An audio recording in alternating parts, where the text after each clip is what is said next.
Bonjour, bienvenue. Bienvenue à ce 6e jeudi de la RTS.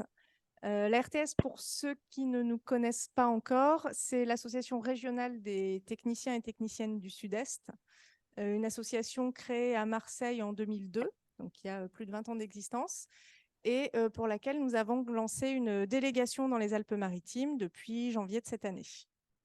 Donc, l'objectif de l'association, c'est de promouvoir, favoriser l'activité des techniciens du cinéma, de l'audiovisuel et de la publicité sur le territoire.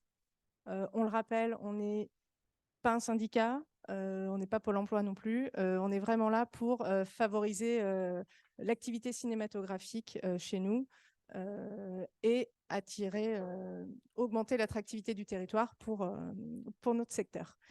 Tous les mois, nous organisons un jeudi autour d'une thématique ou juste un apéro, histoire de tous se retrouver. L'idée, c'est aussi de faire un petit peu de réseautage entre nous, bien sûr, et puis de tous se rencontrer, puisque nous n'avons pas encore de structure pérenne de tournage ici, comme une série quotidienne, par exemple, qui nous permettent de tous nous connaître sur la région.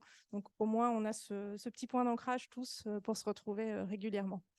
Donc, ce soir, on organise l'événement en partenariat avec la Bastide Rouge et la ville de Cannes et la commission du film des Alpes-Maritimes, représentée ici par Camille Ferré, à qui je laisse la parole. Merci Tiffaine. Bonsoir, bon après-midi. Je ne sais pas à quelle heure il est, 17h30. Donc Camille Ferré, je suis responsable de la commission du film des Alpes-Maritimes. Nous sommes ravis d'être partenaires de ce bel événement autour de la thématique de l'éco-production. Donc la commission du film a pour mission de promouvoir les Alpes-Maritimes auprès des productions, de soutenir ces productions quand elles viennent tourner ici et d'animer la filière locale de l'audiovisuel et du cinéma. Donc, je vais vous accompagner pendant toute la durée de la table ronde pour comprendre les enjeux de la transition écologique sur les tournages et sur l'éco-production avec vous et nos intervenants. Quels sont les enjeux réglementaires? Quelle est la réglementation du CNC qui va rentrer en vigueur d'ailleurs en 2024? Qu'est-ce qu'un bilan carbone? Qu'en est-il du sujet à l'échelle régionale? Quels sont les outils apportés à l'échelle nationale et territoriale? Les solutions? Comprendre qu'est-ce que l'éco-production dans notre secteur. Je vous présente rapidement nos intervenants. Alors, Yamina Lamara, chargée de mission développement de la filière cinéma de la commission régionale du film. Alissa Aubank, que nous aurons en visioconférence, directrice des opérations chez Ecoprod. Simon Saudubois, régisseur et chargé d'éco-production, membre de la RTS. Tiffaine Ressort, chef costumière, membre également de la RTS, la délégation 06. Et Sonia Mandelbaum, à votre droite, assistante de réalisation et chargée d'éco-production, membre du bureau de la RTS 06. Voilà, pour ma part, je vais laisser la parole à Sonia et voilà. Donc, bonjour à tous et à toutes. Donc, moi, c'est Sonia, je suis assistante de réalisation, donc membre de la RTS, membre du bureau. Je suis également membre du collectif L'Étoile Verte. Donc, l'Étoile comme l'Étoile de cinéma, qui est un collectif à l'échelle nationale qui regroupe des professionnels du secteur, des formateurs à l'éco-production et des prestataires pour justement développer et faire bouger les lignes dans la transition socio-environnementale. Donc, je vais commencer par une petite introduction sur moi. Donc, j'ai commencé à me former en 2019 à l'éco-production avec le parcours EcoProd, donc, qui était proposé par Audience à l'époque, qui était une formation de 2 jours qui permettait de se sensibiliser et de repartir avec une mallette à outils et des solutions. Je me suis rendu compte, en fait, assez vite, qu'en revenant sur les plateaux, j'étais assez limitée en tant qu'assistante réal pour utiliser ces outils. Et bon, le Covid n'a pas arrangé les choses. Et puis, j'ai eu un enfant plus tard. Du coup, j'ai décidé, en fait, de me former plus longuement parce que j'avais envie de retrouver un peu de sens, en fait, dans mon métier. Donc, il y a une formation qui a été proposée par Ecoprod, la CST et l'INA, qui est un complément de compétences certifié par le CPNEF, qui s'appelle du coup, j'ai oublié le nom, déployer une démarche éco-responsable en régie et gestion de production. Et elle permet d'aider du coup les productions à construire une stratégie d'éco-production, à faire un bilan carbone et du coup les aider dans cette démarche sur la transition. Voilà. Donc pour commencer, j'ai un peu cette lourde tâche de remettre tout dans son contexte. Donc partir du postulat général pour arriver à la règlement du CNC, excusez-moi. Pourquoi nous en sommes là aujourd'hui? Alors c'est un peu scolaire, c'est pas très fun, mais je pense que c'est important d'y passer quelques minutes pour du coup comprendre pourquoi on est ici ce soir. Donc le dérèglement climatique est provoqué par les émissions mondiales de gaz à effet de serre, donc qui ne cessent d'augmenter chaque année. Donc on est conscient que la Terre se réchauffe, les calottes glaciaires fondent, les catastrophes climatiques sont de plus en plus fréquentes, de plus en plus intenses, et nos écosystèmes sont menacés, et les réfugiés climatiques sont déjà une réalité. Donc notre planète, elle se dérègle, c'est incontestable, et c'est l'activité humaine qui en est responsable. Et les scientifiques donc sont unanimes, hein, il y a des rapports de cause à effet sur le fait avec les rapports du GIEC, par exemple, où en fait, nous sommes responsables de ces émissions de gaz à effet de serre qui sont additionnelles par rapport aux gaz à effet de serre naturels et qui font que la nature a du mal à les compenser. Donc la biodiversité est atteinte, c'est ce qu'on appelle l'érosion de la biodiversité. Donc la biodiversité, que vous sachiez, c'est l'ensemble des milieux naturels et des formes de vie. Et elle est qualifiée de la ressource de toutes les ressources. Autrement dit, elle nous permet de manger, de boire, d'avoir accès à des médicaments, de réguler le climat, d'avoir un climat stable. Et elle réduit aussi les impacts naturels. Donc, elle nous permet à tous de vivre. Donc, elle est importante et vitale pour tous et pour toutes. L'érosion de la biodiversité, elle est aussi causée par la surexploitation de nos ressources. Donc, il y a des ressources, des ressources renouvelables, comme la biomasse qui concerne le sol et les forêts, l'eau, et non renouvelables comme les minéraux et le pétrole. Donc, la surexploitation, il y a un exemple qui depuis plusieurs années, auquel on parle, c'est le jour du dépassement mondial, qui montre qu'à partir d'une certaine date, en fait, on a exploité déjà toutes nos ressources et qu'au-delà de cette date, on les surexploite. Et du coup, on se retrouve dans une raréfaction de ces ressources qui les rend moins accessibles à chaque individu. Et ça engendre des conflits, des migrations, des contextes économiques tendus, des hausses des prix, etc. Donc, pour rappel, si on veut bien mettre juste le premier slide, juste avant, en fait, notre secteur, il y contribue. Donc, c'est 1,7 million de tonnes équivalent CO2. Je reviendrai sur l'équivalent CO2 juste après. Donc, c'est l'équivalent de 700 000 vols aller-retour Paris-New York en avion, sachant que l'avion, c'est le transport qui pollue, qui émet le plus de gaz à effet de serre. Donc, ça fait quand même un sacré paquet d'aller-retour, quoi. Pour pallier et prendre en main la transition à l'échelle nationale, du coup, il y a des réglementations qui sont mises en place. Oh, merci pour le deuxième. Donc, en 2015, il y a les accords de Paris qui s'engagent dans une limitation donc, de la hausse des températures entre 1,5 et 2 degrés. La France s'est engagée à devenir neutre en carbone d'ici 2050. Neutre en carbone, ça ne veut pas dire ne plus émettre, ça veut dire compenser autant qu'on émet de gaz à effet de serre. Il y a aussi atteindre moins 40% d'émissions de gaz à effet de serre d'ici 2030. À cela s'ajoute la loi anti-gaspillage pour une économie circulaire, qui dit la loi AGEC, donc avec des exemples comme sortir du plastique jetable, le tri des biodéchets à partir de 2024, je crois, ou Oui, c'est ça. À partir de 2024, donc c'est tous les déchets organiques qu'il va falloir trier, que ce soit pour les particuliers ou les professionnels. Donc tout ça, ça concerne aussi notre secteur. Et on a la loi climat et résilience, avec, on en entend parler puisque c'est passé il n'y a pas longtemps, l'interdiction des vols domestiques en cas d'alternative en train de moins de 2h30, les menus végétariens dans les cantines et un délit d'atteinte à la biodiversité, donc 15 000 € d'amende et 1 an d'emprisonnement. Donc ça, ce sont voilà, sur quoi on peut s'appuyer et ce qui nous engage, en fait, nous aussi, professionnels, pour atteindre, en fait, les objectifs de la France. Ensuite, on va passer au slide. Merci.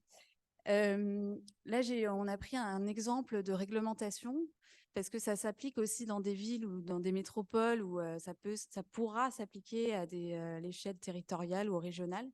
Donc là, c'est la ville de Paris avec Film Paris Région, donc c'est le bureau en charge de l'accueil des tournages, qui a adopté le plan climat et du coup qui inclut la disparition progressive des groupes électrogènes en ville, la disparition progressive des véhicules diesel, l'usage encadré de l'eau, des tri des déchets. Donc, c'est des réglementations quand on est en tournage à Paris qu'il faudra prendre en compte aussi, donc qui changent tout notre processus de travail. Alors, je vais vous parler aussi de pourquoi on parle en équivalent CO2. Donc ça, c'est par rapport au bilan carbone qui va suivre juste après. Donc, comme on a différents gaz à effet de serre, il fallait trouver du coup une unité de mesure pour pouvoir tous les calculer et ainsi les comparer et pour pouvoir voir où sont les impacts et essayer du coup de trouver des alternatives face à ça. Et ensuite, on va passer du coup par rapport à ça, donc par rapport à tout ce postulat en fait général qu'on a vu, le CNC a lancé son plan d'action en 2022. Donc, je ne vais pas m'attarder sur tout le plan d'action, puisqu'il y a plusieurs choses qui ont été mises en place. Mais je vais m'attarder donc sur l'éco-conditionnalité du bilan carbone. Donc, ça commence tout d'abord avec, en mars 2023, sur l'homologation de 2 outils à calculateur carbone qui sont gratuits, le Carbon Clap du coup de l'association EcoProd et le Seco2 de la société Sequoia Écotournage. Du coup, je reprends mes notes. Du coup, depuis le 31 mars, en fait, il y a une demande à toutes les productions de fournir un double bilan carbone fait à partir des outils homologués que je viens de vous citer. Donc, c'est 2 bilans carbone, un prévisionnel au moment du dépôt de dossier de demande d'aide lors de la remise du devis de production, un définitif demandé une fois l'œuvre achevée lors de la remise du coût définitif de production. Donc, dans un premier temps, en 2023, c'est pour du coup prendre en main l'outil pour les productions et récolter des données pour la mise en place de la réglementation qui rentre en vigueur du coup au 1er janvier 2024. Donc s'ajoute à cela une éco-conditionnalité.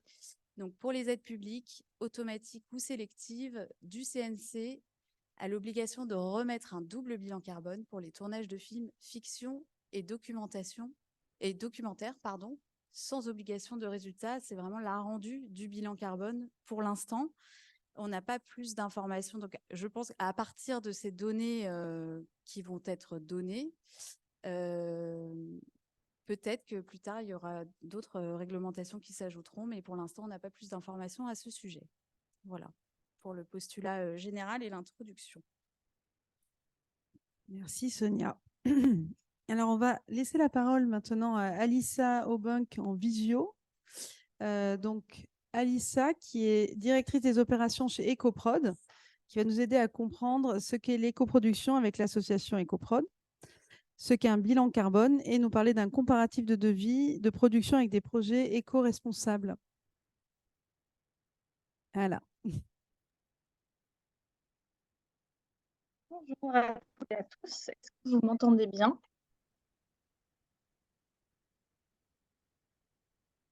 Alors, soit vous ne m'entendez pas, soit c'est moi qui ne vous entends pas. Oui, c'est bon. On t'entend. Ok, très bien. Bien, je suis ravie d'être avec vous, même si je ne peux pas être là physiquement. Et merci Sonia pour cette introduction. J'ai bien remis pour donner un peu le cadre général de l'écoproduction. Donc, je vais partager mes slides que j'ai préparés. J'ai prévu de parler à peu près 30 minutes, 20 minutes de présentation et 10 minutes à la fin pour les questions, puisque je ne pourrai pas rester avec vous jusqu'à la fin de la soirée. Donc, n'hésitez pas à me solliciter si vous avez des questions sur EcoProd, sur le calculateur carbone ou sur le label. Ou sur autre chose. Alors, rapidement, du coup, pour ceux qui ne connaîtraient pas EcoProd et nos missions, donc EcoProd existe depuis 2009 et a comme mission d'accompagner la transition écologique des secteurs audiovisuels, cinéma et publicitaire. On a trois piliers dans l'association. Le premier pilier, c'est de fédérer le secteur autour de la question de la transition écologique. Donc, c'est notre côté associatif. On a été fondé par les 6 membres que vous voyez affichés sur la slide. Et on a été rejoint par 300 sociétés qui ont adhéré à l'association et qui participent très activement à toutes les missions d'EcoProd, à travers notamment des groupes de travail. Donc, pour adhérer à l'association, il faut être une personne morale, donc soit une société, une association, une institution, et notamment la région Sud est adhérente à EcoProd depuis le début de la création de l'association. Notre deuxième mission, c'est la sensibilisation et la formation. Je vais repasser dessus après. Et Sonia a déjà pu vous parler un petit peu de la formation, une des formations certifiantes qu'on propose. Et puis, le dernier axe de travail qu'on a, c'est d'équiper les professionnels avec des outils gratuits qui sont pensés pour permettre au secteur de prendre en main les bonnes pratiques d'éco-production et de réduire l'impact environnemental très concrètement sur toutes les phases de production d'une œuvre, que ce soit une œuvre cinéma, une œuvre audiovisuelle, une œuvre de pub et maintenant aussi sur les œuvres d'animation. Donc sur les outils, donc comme je disais, qui sont tous gratuits, qui sont accessibles sur notre site, on a le calculateur carbone sur lequel je vais revenir. On a aussi le guide de l'éco-production qui était un des outils phares, qui est une sorte de checklist pour une production responsable. On a des fiches pratiques par métier, où là on rentre vraiment dans les spécificités de chaque métier, que ce soit les métiers de l'image et du son, les métiers de la post-production, les métiers de la déco. On a donc les formations et récemment on a lancé, donc il y a un peu plus de 6 mois maintenant, on a lancé le label EcoProd, qui est un label qui vient certifier qu'une œuvre a été éco-produite. Donc, ce n'est pas un label pour une société, c'est vraiment un label qui vient certifier un film, une série, une publicité, une émission télé, et qui vient prouver que la démarche d'éco-production a bien été suivie tout au long de la production. Sur le volet des formations, on propose différents types de formations. On a des formations de différentes durées. Donc ici, sur cette slide, vous voyez les formations qu'on propose dans le cadre d'un cycle qui s'appelle le cycle de transition écologique. On fait en partenariat avec la CST. C'est un cycle qu'on a pensé avec 3 modules de 5 jours. C'est-à-dire que le premier module, qui est le module comprendre les règlements climatiques, les fondamentaux, les enjeux pour le secteur de l'audiovisuel, c'est un module qui dure une journée. Ensuite, on a le module mesurer, donc 2 jours autour du bilan carbone. Et puis ensuite, le module agir, qui est aussi sur 2 jours, autour des bonnes pratiques de la production audiovisuelle responsable. Donc ces 3 modules peuvent être suivis les uns après les autres ou de manière séparée, et pas non plus besoin de tout suivre si choisir. On propose assez régulièrement des nouvelles dates sur ces formations et on est aussi toujours très volontaire pour les proposer dans les différentes régions en France. Donc là, notamment, on est en ce moment même à Toulouse et à Dax. Et sur les formations certifiantes dont Sonia est l'une des stagiaires et l'une des certifiées. Donc nous, on travaille avec 3 organismes de formation différents. On travaille avec la CST Lina sur un parcours pour la régie et la gestion de production. La prochaine session est prévue du 6 au 28 novembre à Paris. On est en train d'essayer de proposer une session à Marseille. Donc, on espère qu'on pourra mettre en place cette formation à Marseille également. On propose avec la Fabrique des formats un parcours plus généraliste sur la démarche éco-responsable en production, qui a également lieu à Paris, mais qui peut être aussi suivi en ligne. On lance un nouveau module un module spécial documentaire à partir du mois de juillet et un parcours général au mois de septembre. Et un dernier module avec la Cinéfabrique qui dure 2 semaines et qui est lancé, lui, pour le coup, avec la deuxième promo en septembre également. Donc là-dessus, si vous avez envie, si ça vous intéresse, vous pouvez nous contacter chez EcoProd pour avoir l'information sur aussi laquelle de toutes ces formations peut être la plus adaptée à votre profil. Ensuite, je voulais vous parler un petit peu plus précisément du Carbon Clap et de ce que c'est un bilan carbone, puisque c'est l'actualité du moment au vu des annonces de CNC. Donc, le Carbon Clap, c'est un outil qui a été créé en 2012. C'était un des premiers outils dans le secteur audiovisuel qui permettait de faire le bilan carbone d'une œuvre. On a fait une grande refonte cette dernière année et on a relancé l'outil au mois de mars, au moment de l'annonce de l'homologation du CNC. Et depuis, on a déjà 1700 comptes actifs et 2200 bilans carbone qui ont été effectués dans le Carbon Clap. La spécificité des outils d'EcoProd, c'est que c'est des outils qui sont élaborés par et pour les professionnels. C'est-à-dire qu'on l'a sur sa dernière année, sur la refonte, on a travaillé en co-design avec les adhérents d'EcoProd qui ont pu tester l'outil sur le terrain, faire des retours et ainsi vraiment faire en sorte que l'outil soit un outil qui soit adapté aux réalités du terrain. C'est aussi un outil qu'on a voulu adapter à tous les types de formats, en prise de vue réelle pour l'instant, donc que ce soit de la fiction, du flux, du documentaire.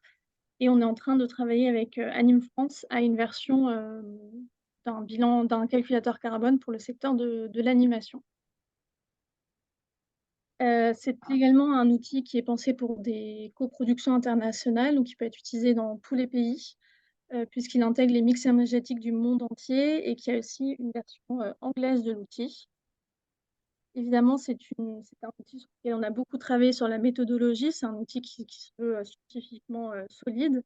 On est sur la base carbone de l'ADEME. Donc, l'ADEME, c'est l'Agence de la transition écologique nationale. Et sur la norme ISO 14064, qui ne vous dit rien peut-être, mais qui est la norme internationale sur le bilan carbone. C'est un outil qui est en amélioration, oui. N'hésite pas à parler bien face à ton ordinateur et bien fort, hein, parce que chez nous, c'est un peu dur pour le public. Pardon, je vais me rapprocher. C'est mieux comme ça? Merci. Okay. C'est un outil qui est aussi en amélioration continue. On fait très régulièrement des réunions avec les utilisateurs de l'outil pour avoir leur retour et pour voir à la fois comment on peut le simplifier dans la prise en main, donc vraiment au niveau logiciel, mais aussi surtout comment est-ce qu'on peut simplifier la collecte des données, parce que c'est ce qui est le plus long et le plus fastidieux à faire dans un bilan carbone, c'est de collecter les données. Je vais revenir dessus. Et on développe également des ressources pratiques et des connexions avec des outils tiers pour que, par exemple, vos outils de comptabilité où vous rentrez déjà un certain nombre d'informations ou des outils de gestion de production puissent, voilà, que des connexions se fassent entre ces outils et que des données puissent se transmettre d'un outil à l'autre. Donc concrètement, qu'est-ce que c'est un bilan carbone et comment ça fonctionne? L'idée du bilan carbone, c'est qu'on va prendre des données physiques, donc ça peut être de la consommation électrique, des kilomètres parcourus, le poids des déchets, ou des données monétaires qui sont issues du devis de production. Et toutes ces données, donc on va les rentrer dans le Carbon Clap. Et derrière, dans le Carbon Clap, il y a une base de données de facteurs d'émission issue de la base carbone de l'ATEM, qui est rattaché à ces données et qui permet de multiplier les données par les facteurs d'émission et donc ainsi d'identifier l'impact carbone des activités de production, de la prépa jusqu'à la post-production. Donc très concrètement, voici à quoi ressemble l'outil. On a 8 onglets qui sont les onglets autour de la production, les lieux de tournage, les décors, habillage, maquillage, coiffure, les déplacements, la régie, les moyens techniques de production et la post-production. Et donc là, je ne vais pas avoir le temps de vous montrer tout l'outil, mais je vous ai montré, j'ai juste l'exemple de l'onglet lieu de tournage. Donc ici, vous voyez, on va vous demander des informations un peu générales sur le lieu de tournage pour l'identifier, le nom et le type de lieu et aussi le pays. Et puis ensuite, on va vous demander ce qui va nous intéresser sur les lieux de tournage pour en estimer l'impact carbone, c'est la consommation électrique. Donc ça, soit on peut rentrer la consommation électrique si on connaît la consommation en faisant un relevé de compteur, soit vous avez la possibilité d'estimer la consommation électrique en indiquant la surface du lieu de tournage et le nombre de jours d'utilisation. Et donc là, par exemple, ici, j'ai mis donc 100 mètres carrés utilisés pendant une journée. Et l'outil estime qu'en moyenne, on est sur 350 kWh d'électricité consommée pour une journée de tournage type. Donc, vous verrez dans l'outil, il y a pas mal de choses comme ça qu'on a essayé d'implémenter pour simplifier le remplissage de l'outil. On va aussi vous demander, du coup, sur les lieux de tournage, les informations sur les groupes électrogènes. Donc, l'idée du Carbon Club, c'est que vous rentrez vous pouvez faire soit le bilan prévisionnel, donc c'est au moment du premier devis de production, pour estimer l'impact carbone d'une production, identifier un petit peu les grandes lignes, les activités qui vont être les plus polluantes. Et à la fin, vous allez pouvoir faire le bilan définitif pour voir ce que la production a effectivement consommé émis comme gaz à effet de serre. Et vous avez donc sur cette page bilan, finalement, les informations les plus importantes qui sont, d'une part, l'impact carbone général de la production. Donc ici, par exemple, sur mon projet qui s'appelle Sobriété heureuse, les émissions totales, c'est 33 tonnes de CO2. Et je pense qu'on est tous d'accord pour se dire que 33 tonnes de CO2, ça ne parle pas du tout, c'est très abstrait. Et donc, ce que vous retrouvez également dans le bilan, c'est des graphiques qui vous indiquent la répartition de ce bilan carbone. Et finalement, c'est ça qui est intéressant. C'est que, par exemple, sur ce projet-là, on voit que c'est les déplacements qui ont la plus grosse part d'empreinte carbone. Et donc, sur cette activité-là, on va pouvoir vraiment agir en priorité pour réduire l'empreinte carbone. Je n'ai pas besoin de vous le rappeler, mais l'objectif, ce n'est pas juste de comptabiliser le carbone, c'est bien de réduire notre empreinte carbone au niveau sectoriel. Vous avez également la possibilité dans l'outil de taguer vos partenaires, donc notamment les diffuseurs ou les sociétés de production pour lesquelles vous travaillez. Et du coup, ces sociétés vont pouvoir récupérer les informations du bilan carbone. Et ça, je le précise parce que c'est quelque chose qui va être de plus en plus important, puisque les chaînes de télévision ont l'obligation légale, depuis le mois de janvier, d'intégrer dans leur bilan carbone de structure toutes les émissions qui sont indirectes, c'est-à-dire que toutes les émissions liées à la production des œuvres va devoir être intégrées dans les bilans carbone des diffuseurs, ce qui n'était pas le cas pour l'instant. Donc, vous allez commencer à avoir aussi, au niveau des diffuseurs, des demandes de livraison de bilan carbone. Donc, ce sera aussi au-delà au-delà du scope du CNC, mais ce sera également pour toutes les séries quotidiennes ou les émissions de flux, etc. Là, il y a la possibilité de transférer directement le bilan carbone à son diffuseur dans l'outil carbone. Ça, c'était rapidement donc, sur le Carbon Clap. Je voulais prendre un petit peu de temps aussi pour vous parler du label EcoProd qui vient vraiment en complément du bilan carbone. Le Carbon Clap, ça permet d'avoir un peu un résultat quantitatif sur l'impact carbone d'une production. Mais derrière, ça nous donne pas les pistes pour agir. On connaît un peu notre bilan, on va dire négatif, mais l'idée du label, c'est que ça vient en complément pour vous indiquer les actions à mettre en place pour réduire ce bilan carbone. Donc, vous avez presque 90 actions qui sont recensées dans le référentiel du label, qui vont aussi de la prépa jusqu'à la post-production sur tous les métiers. Et l'idée, c'est que ce référentiel vous aide à mettre en place une éco-production, à la fois en termes d'organisation, mais aussi en termes d'actions concrètes à mettre en place. Et vous pouvez, grâce au référentiel, calculer un score d'éco-production, puisque chaque action que vous mettez en place vous permet de récolter des points. Et donc, vous avez d'un côté le côté un peu négatif du bilan carbone. Plus le chiffre du bilan carbone est haut, moins c'est bien. Et le côté un peu plus positif du label EcoProd, où plus le score d'éco-production est haut, mieux c'est. Donc ça, c'est un outil que vous pouvez télécharger gratuitement aussi sur le site. Et que vous pouvez commencer à utiliser. Comme je le disais en introduction, le label EcoProd, l'objectif, il est double.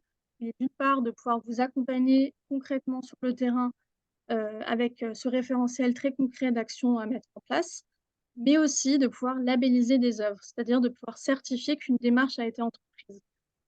Cette certification, elle se fait par un organisme indépendant qui s'appelle Action Certification. Et l'objectif, c'est vraiment de pouvoir sortir aussi du déclaratif, de pouvoir dire une œuvre a réellement été éco-produite, elle a réellement mis en place les actions qu'elle prétend avoir mis en place, pour aller aussi vers quelque chose au niveau du secteur, être de plus en plus exigeant aussi sur ce qu'on appelle une éco-production. Je passe là-dessus. Et voilà, ça, je voulais vous en parler aussi rapidement. On travaille actuellement sur une étude qui est en lien avec le label, où on analyse justement les films qui ont suivi le référentiel du label pour identifier les freins et les leviers de l'écoproduction et surtout évaluer l'impact financier, humain et environnemental d'une écoproduction. Donc la question qu'on se pose sur cette étude, c'est est-ce que suivre le label EcoProd et faire une écoproduction, ça coûte plus cher ou est-ce que ça permet de réduire les coûts de production? Qu'est-ce que ça implique en termes de ressources humaines, en termes d'organisation de travail, en termes de logistique? Et la troisième question, c'est est-ce que ça permet réellement de réduire l'impact environnemental d'une production ou est-ce que en fait, ça risque de créer d'autres impacts à d'autres endroits? Donc, c'est vraiment ces trois questions-là qu'on se pose pour cette étude. Et on va pouvoir présenter les résultats de l'étude au mois de décembre aux Assises de l'écoproduction. Et d'ailleurs, vous pouvez noter la date puisqu'on l'a décidé hier, ce sera le 12 décembre donc à Paris, malheureusement, c'est à Paris, mais peut-être l'année prochaine, on viendra en sud. Donc le 12 décembre pour les assises de l'écoproduction. Et voilà, donc je vais m'arrêter là. C'est un peu l'idée de faire un peu un premier passage en revue des outils. Et donc si vous avez des questions, je suis tout à vous. Merci Alissa. Alors, je vais passer le micro si vous avez des questions. Pascal. Oui, juste sur les conclusions du dernier slide, est-ce qu'on a une évaluation sur le plan financier de combien ça coûte de mettre en place un bilan carbone pour une production actuelle moyenne entre, je ne sais pas moi, moyenne on dit entre 3 à 5 millions, quoi. Alors pour l'instant, non, puisque c'est vraiment l'objectif de l'étude. En revanche, les premières observations qu'on a pu faire, c'est que finalement, les coûts sont vraiment minimes et qu'en fait, on arrive à un sorte d'équilibre. Il y a certaines choses qui vont coûter plus cher. Par exemple, faire un bilan carbone, c'est du temps, c'est potentiellement un poste en plus, donc une personne qu'on va devoir payer en plus. Mais en revanche, derrière, on peut aussi faire des économies en faisant une écoproduction, les achats de seconde main, moins se déplacer, etc., faire des réductions sur la consommation énergétique. Donc, ce qu'on a identifié pour l'instant sur les projets qu'on a analysé, pardon, il y a mon collègue qui rentre dans la salle, c'est que on arrive à vraiment un équilibre sur les D'autres questions? un équilibre.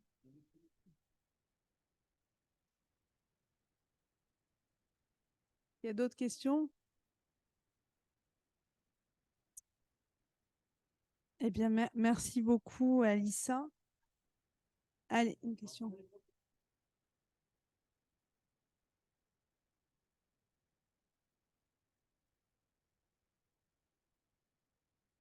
Oui, bonjour. Je voulais juste avoir la confirmation. Pour l'instant, il n'y a aucune contrainte pour les productions. De nombreux encouragements, mais il n'y a aucune contrainte vis-à-vis du CNC.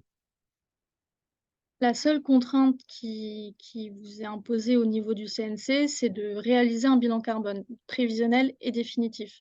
D'accord. Pour l'instant, l'objectif, c'est vraiment de sensibiliser tout le monde en leur faisant faire cet exercice et aussi d'avoir des chiffres au niveau du secteur, pour, pouvoir derrière fixer des caps de réduction de cette empreinte carbone au niveau du secteur.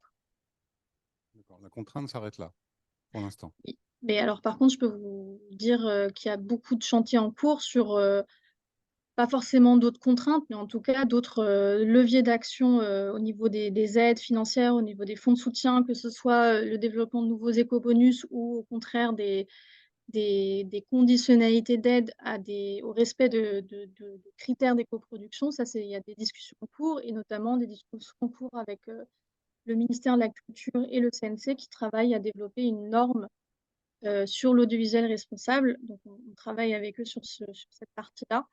Donc pour l'instant, on ne sait pas encore exactement ce qui va en advenir, mais en tout cas, voilà, le sujet est là et les contraintes vont potentiellement aussi arriver assez rapidement.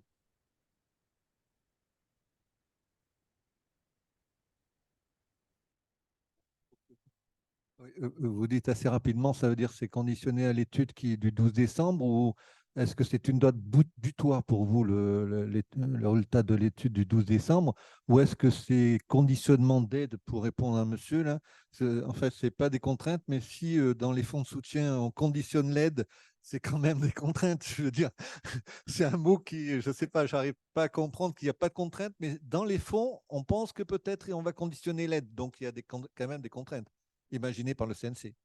Ce que je disais, c'est que pour l'instant, il n'y a aucune contrainte qui n'est annoncée, aucune contrainte qui n'est prévue là tout de suite. La seule contrainte, c'est 2024, bilan carbone obligatoire.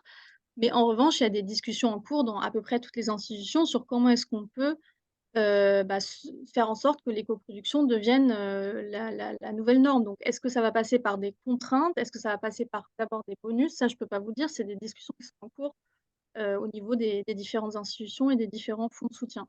Et l'objectif de l'étude, justement, c'est de pouvoir fournir des données et des conclusions concrètes sur ce que ça implique de faire de l'éco-production. Parce que si au final, on se rend compte dans l'étude que finalement, il y a quand même un coût lié à certaines, notamment au fait d'engager une personne en plus, qu'est-ce que ça veut dire pour les institutions? Est-ce que du coup, il faut d'abord passer par un éco-bonus pour soutenir ces surcoûts? Est-ce qu'il faut soutenir les prestataires techniques pour qu'ils puissent investir dans du nouveau matériel technique, dans des nouvelles flottes de véhicules? Qu'est-ce qu'il faut changer au niveau de la formation aussi des prochaines générations?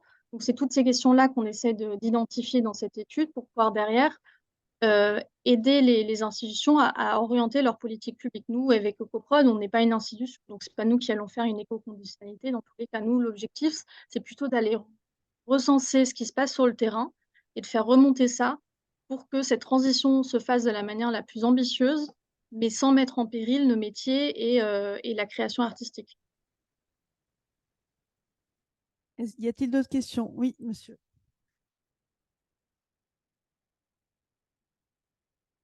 Oui, bonsoir. Alors, vous parlez de coûts. Est-ce que vous pourriez aussi nous parler des réductions peut-être de charges suite à ces nouvelles pratiques? Oui, je peux vous donner plusieurs exemples assez concrets. On a par exemple, lors du Festival de Cannes, on remet tous les ans depuis l'année dernière deux prix, donc le prix EcoProd France et le prix EcoProd International. Et donc, cette année, c'est un film italien qui a eu le prix international. Et eux, par exemple, ils ont fait tout un travail sur l'énergie. Et notamment, leur objectif, c'était de se passer au maximum de groupes électrogènes, sachant qu'ils tournaient dans la campagne italienne où il n'y avait pas de raccordement au réseau. Donc, ils ont fait tout un travail justement pour poser des raccordements temporaires. Et ça leur a permis de réduire leur bilan carbone de moitié et de faire des économies de 28 000 euros rien que sur cette partie-là, sur le raccordement temporaire et la limitation des groupes électrogènes. Et après, on a aussi de nombreux des exemples, par exemple sur la déco. On a vu ces dernières années le prix notamment du bois qui a énormément augmenté. Et donc des nouvelles filières qui se sont mises en place qui font de la récupération soit de décors tout faits, soit de matériaux. Et là aussi, on voit que ça fait énormément réduire les coûts. Le fait d'être dans cette logique de réemploi, de pouvoir réutiliser, soit des décors de seconde main, soit des matières premières de seconde main. Ça aussi, ça permet de réduire drastiquement les coûts. Donc, ce qui veut dire qu'éventuellement, l'emploi d'une certaine personne ne devient plus un coût, mais peut-être un bénéfice. Oui, c'est vraiment ce qu'on se rend compte parce qu'en fait, les personnes qui sont, chargées d'éco-production, souvent, elles viennent pas seulement, enfin, elles viennent vraiment accompagner la production.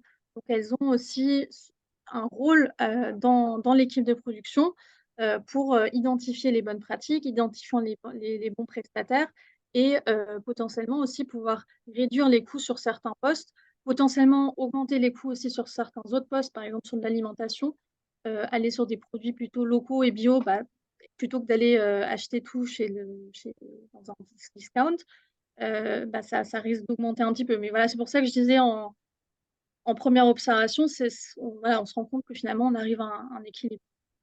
Mais tout à fait, mais surtout sur le long terme, l'éco-production, c'est aussi une manière de maîtriser les coûts de production. Une dernière question, je crois. Oui.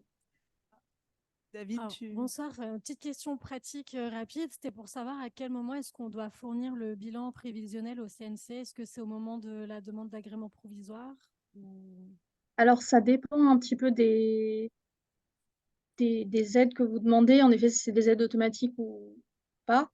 Donc ça, pour avoir la question la réponse, pardon, la plus précise, il faut se mettre en relation avec les chargés de mission au CNC. Mais a priori, par exemple, pour les aides sélectives, c'est au moment du dépôt du dossier. Mais le CNC a aussi mis en place, sur leur site, il y a une FAQ, enfin une foire aux questions qui est assez fournie et qui a pas mal d'éléments de réponse aussi sur à quel moment déposer le bilan carbone et qui donne aussi des indications sur comment le faire. Oui, je ne suis pas de cette région-là, donc j'ai une question en 3 volets sur surtout le fait que, comme on a bien compris, que tout se prépare en ce moment pour 2024. Premier volet, j'imagine que chaque région de France participe à l'élaboration de ces nouvelles normes. Donc, avoir confirmation, j'imagine. Deuxième question, deuxième questionnement, la réflexion va porter sur le citier. Est-ce que vous pouvez nous en dire un petit peu plus sur le profil de ces productions pilotes? Parce que j'imagine que c'est très important. Et troisième question, et troisième volet, on se positionne, enfin, les autres pays autour de nous, ils en sont où par rapport à la France? On va chercher des modèles ailleurs? Si oui, où? Ou alors, enfin voilà. C'est très important. On va savoir un peu plus. Merci. Alors, sur la première question sur les régions, vous avez une grande partie des régions qui est adhérente à EcoProd et qui travaillent sur ces questions de comment inclure la notion d'éco-responsabilité à la fois dans l'accompagnement des tournages, mais aussi dans les fonds de soutien. Voilà, donc ça, je ne peux pas vous faire un panorama exhaustif, mais en tout cas, oui, quasiment toutes les régions se posent cette question. Il y a déjà pas mal de choses qui sont mises en place au niveau de la région sud, mais aussi au niveau d'autres régions. On parlait tout à l'heure de Film Paris Région, qui a mis en place un éco-bonus, qui recense aussi des prestataires sur le territoire de l'Île-de-France, qui proposent des services d'éco-responsabilité. Du coup, la deuxième question, c'était sur les profils des projets pilotes. On a des profils assez différents de production. Ça va de la publicité tournée en un jour au long métrage de plusieurs millions d'euros à la grande série historique avec ce que ça comprend de costumes, de figurants, etc. On a également des productions plutôt orientées flux, donc à la fois des émissions plateau, des émissions de télé-réalité, des reportages et documentaires. Donc on essaie d'être le plus large possible pour pouvoir tirer des conclusions au niveau sectoriel vraiment et aussi voir ce qui peut d'une typologie à l'autre être pris s'il y a des bonnes pratiques aussi à partager. Et aussi au niveau des budgets, pouvoir avoir des budgets, des petits budgets et des grands budgets, parce que c'est pas les mêmes problématiques. Souvent, quand on est sur un petit budget, on va déjà mettre en place pas mal de choses qui réduisent l'empreinte carbone pour des raisons budgétaires. Euh, et donc, pas du tout avoir aussi les mêmes enjeux, les mêmes limites et les mêmes opportunités non plus qu'une grosse production qui a plusieurs millions d'euros de budget. Et sur la troisième question sur nos voisins, alors oui, il y a beaucoup de choses qui sont en train de se passer. Je ne vais pas pouvoir faire un tour d'horizon complet, mais peut-être pas très concrètement, par exemple en Allemagne. Excuse-moi, Alissa, est-ce que tu pourrais recommencer là sur les différents pays? Ça a coupé. Pardon. Donc je disais que je ne pouvais pas faire un tour d'horizon complet, mais pour vous donner l'exemple de l'Allemagne, par exemple, l'Allemagne, ils ont lancé un label d'éco-production assez similaire au nôtre en janvier 2022. Ce label, il a été intégré au cahier des charges des diffuseurs très rapidement, donc sur l'année 2022. Donc l'idée des deux diffuseurs, c'était de dire on veut qu'au moins 30, 40, 50% de nos productions soient labellisées. Et aujourd'hui, à partir de cet été, justement, ce label, en fait, est devenu obligatoire pour toutes les productions aidées par l'équivalent du CNC. Donc, c'est une éco-conditionnalité où il n'y a pas seulement le besoin de faire un bilan carbone, mais aussi l'obligation de mettre en place des actions très concrètes d'éco-production. Donc ça, c'est vrai que c'est un exemple. En France, on regarde l'exemple de l'Allemagne pour voir comment ça va se passer au niveau de la production et comment ça va être accueilli aussi par les professionnels. Après, pour vous donner peut-être deux autres exemples, en Grande-Bretagne, c'est beaucoup les diffuseurs qui poussent le sujet de l'éco-production. BBC, par exemple, a aussi décidé de labelliser. Eux, pour le coup, ils veulent labelliser 100% de leur production. Donc, ils ont des objectifs assez ambitieux sur ce sujet. Et après, il y a des aides qui se mettent en place un peu dans différents pays. L'Autriche a annoncé, par exemple, au mois de janvier, un éco-bonus sur le crédit d'impôt international. Donc, un éco-bonus de 5% pour soutenir les productions qui viennent tourner chez eux et les inciter à mettre en place une démarche d'éco-production. Merci Alissa. On va s'arrêter là pour les questions, parce qu'on manque un peu de temps. Merci beaucoup pour ton intervention. Je crois que tu restes pas avec nous. Non, malheureusement, je vais devoir vous quitter. Je voulais juste dire deux choses que j'ai oublié de dire en introduction, nos deux actualités quand même. On a lancé au Festival d'Annecy le guide de l'animation responsable, qui est le premier outil sur l'animation justement en termes d'éco-production, que je vous invite à aller voir sur notre site si vous travaillez dans le secteur de l'animation ou à partager avec votre réseau. Et on lance lundi aussi un guide important des tournages en milieu naturel, puisque c'est un sujet qu'on a tendance à un petit peu oublier, il y a beaucoup de sujets carbone qui revient ces derniers temps, mais il y a aussi le sujet de la protection de la biodiversité qui se pose quand on tourne dans des milieux naturels. Je vous invite aussi à le télécharger à partir de lundi sur le site d'EcoProd. Merci beaucoup, Alissa. Donc, rendez-vous sur ecoprod.com. Je vais maintenant laisser la parole à Yamina Lamara et sa démarche au sein de la région Sud.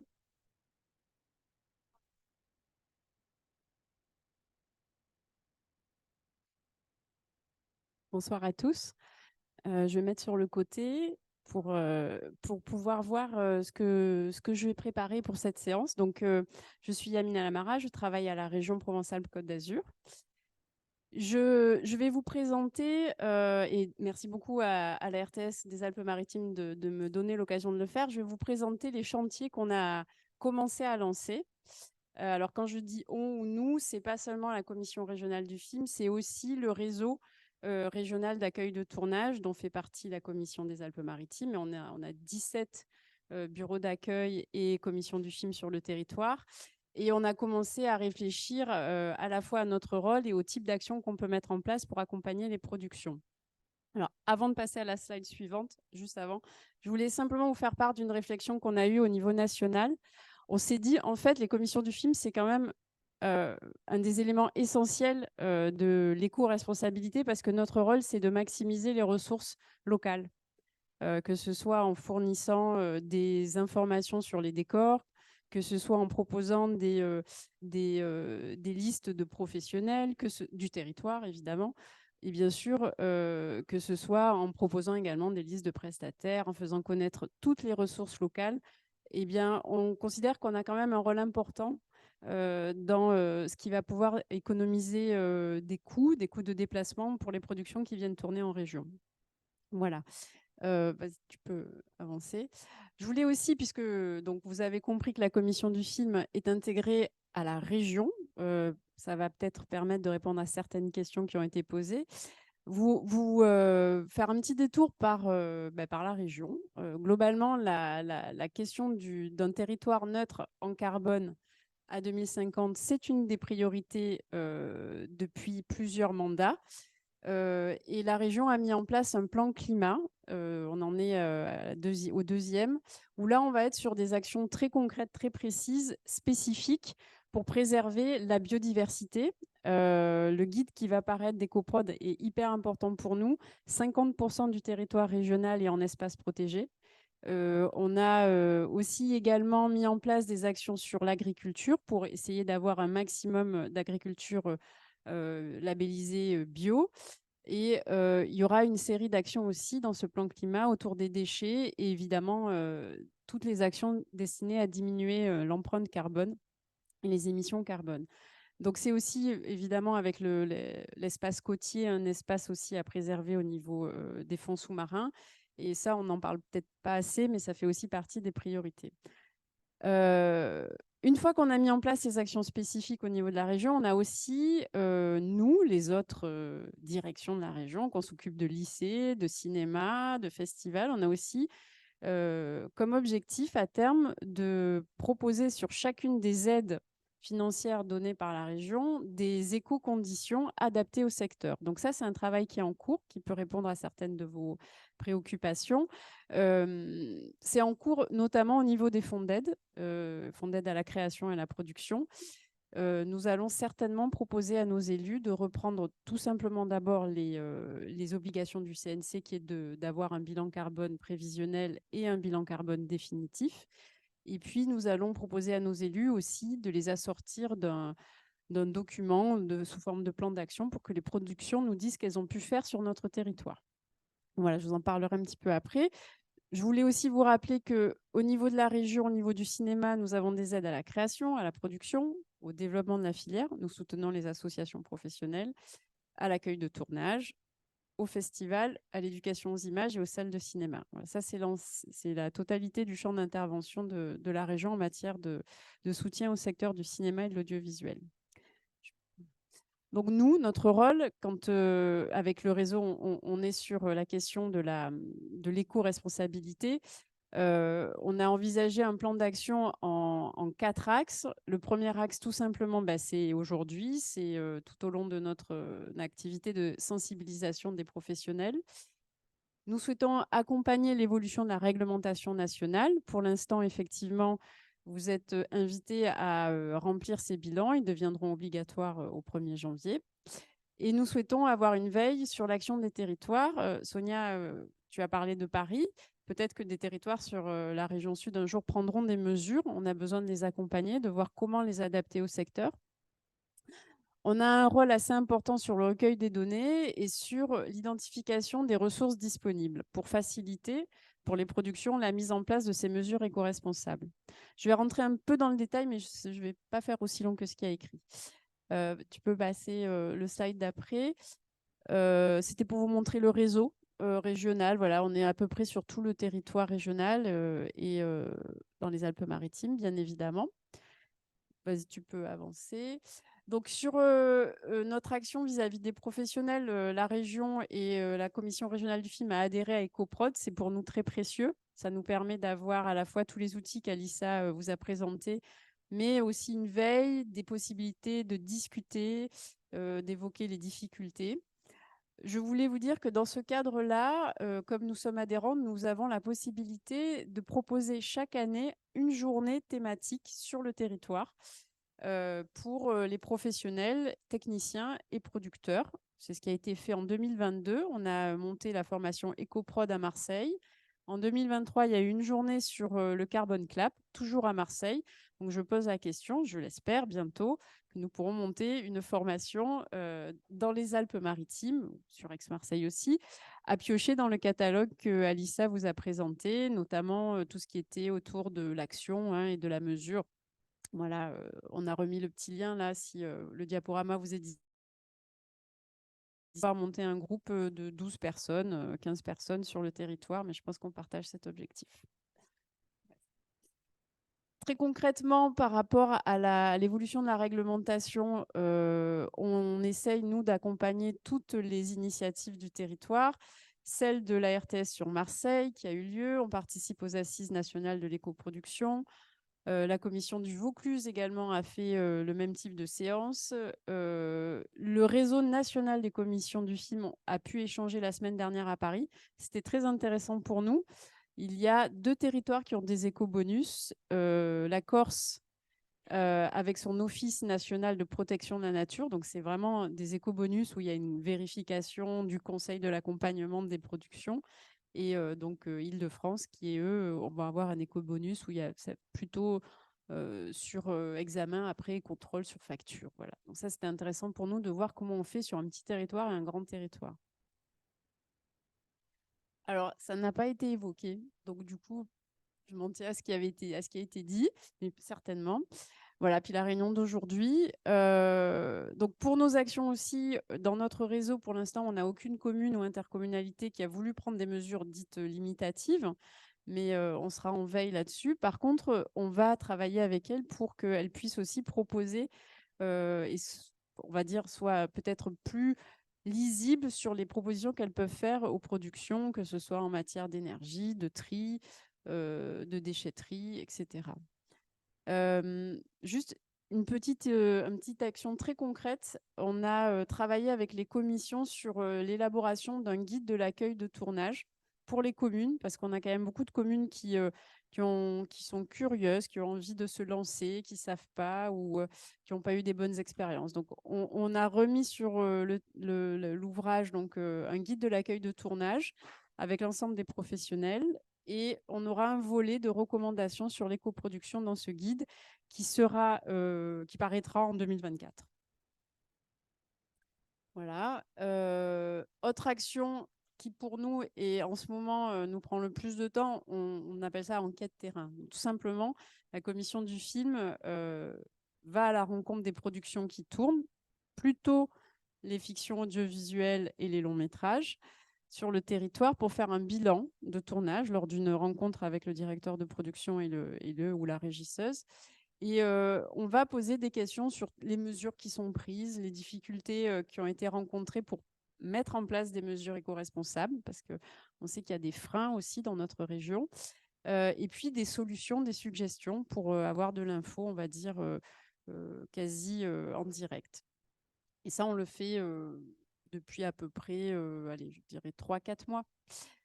On va mettre en place aussi, pour recueillir des données, quelque chose d'assez, à mon avis, important pour la suite. On va demander à chaque production aidée par la région un bilan des mesures éco-responsables prises. Donc, ce n'est pas une éco-conditionnalité, c'est une condition d'exécution pour toucher le solde de l'aide financière.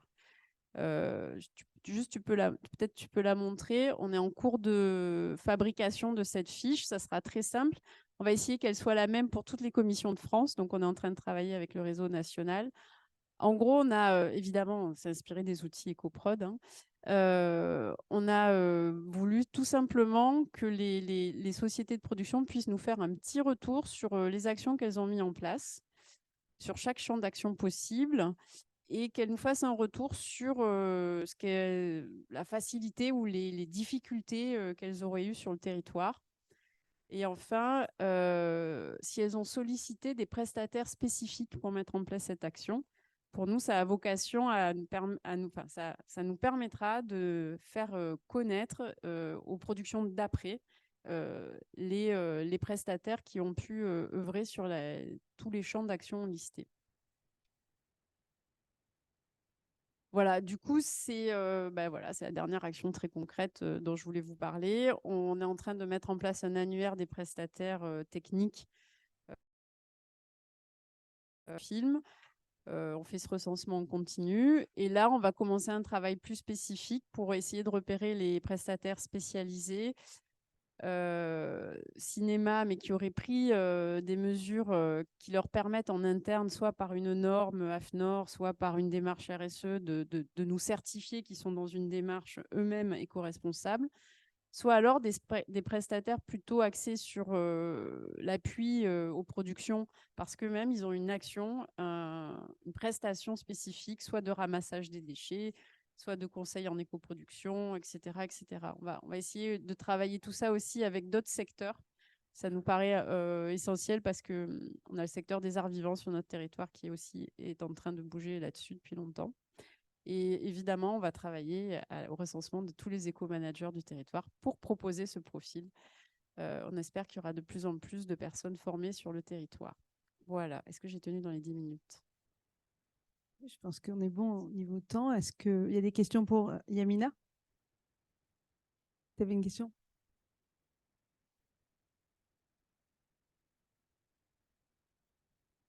Merci. Merci.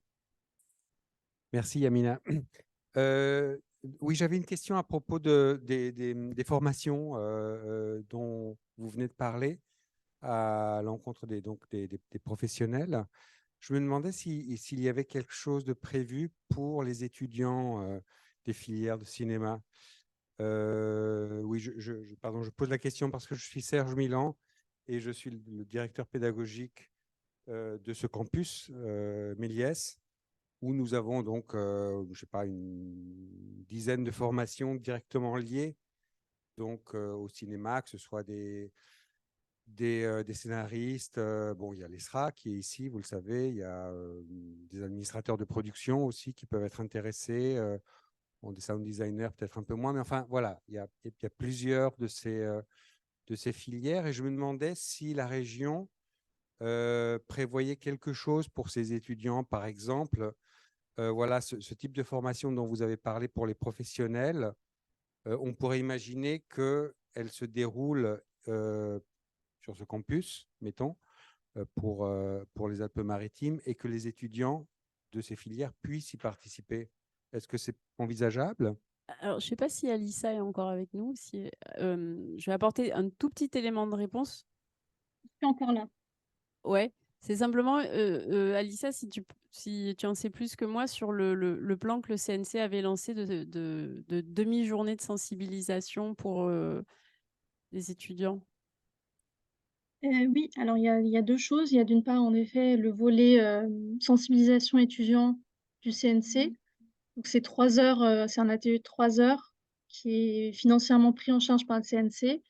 Ecoprod se charge du déploiement, dans toute la partie nord de la France. Dans le sud, il y a un autre, prestataire qui a été choisi dont j'ai oublié le nom, mais en tout cas, c'est aussi déployé dans la région sud. Et en parallèle de ça, avec Ecoprod, on est lauréat du projet France 2030 et donc notre objectif, c'est de créer des modules Ecoprod à insérer dans toutes les formations, classiques, cinéma audiovisuel, à la fois dans les formations initiales et dans les formations, continues.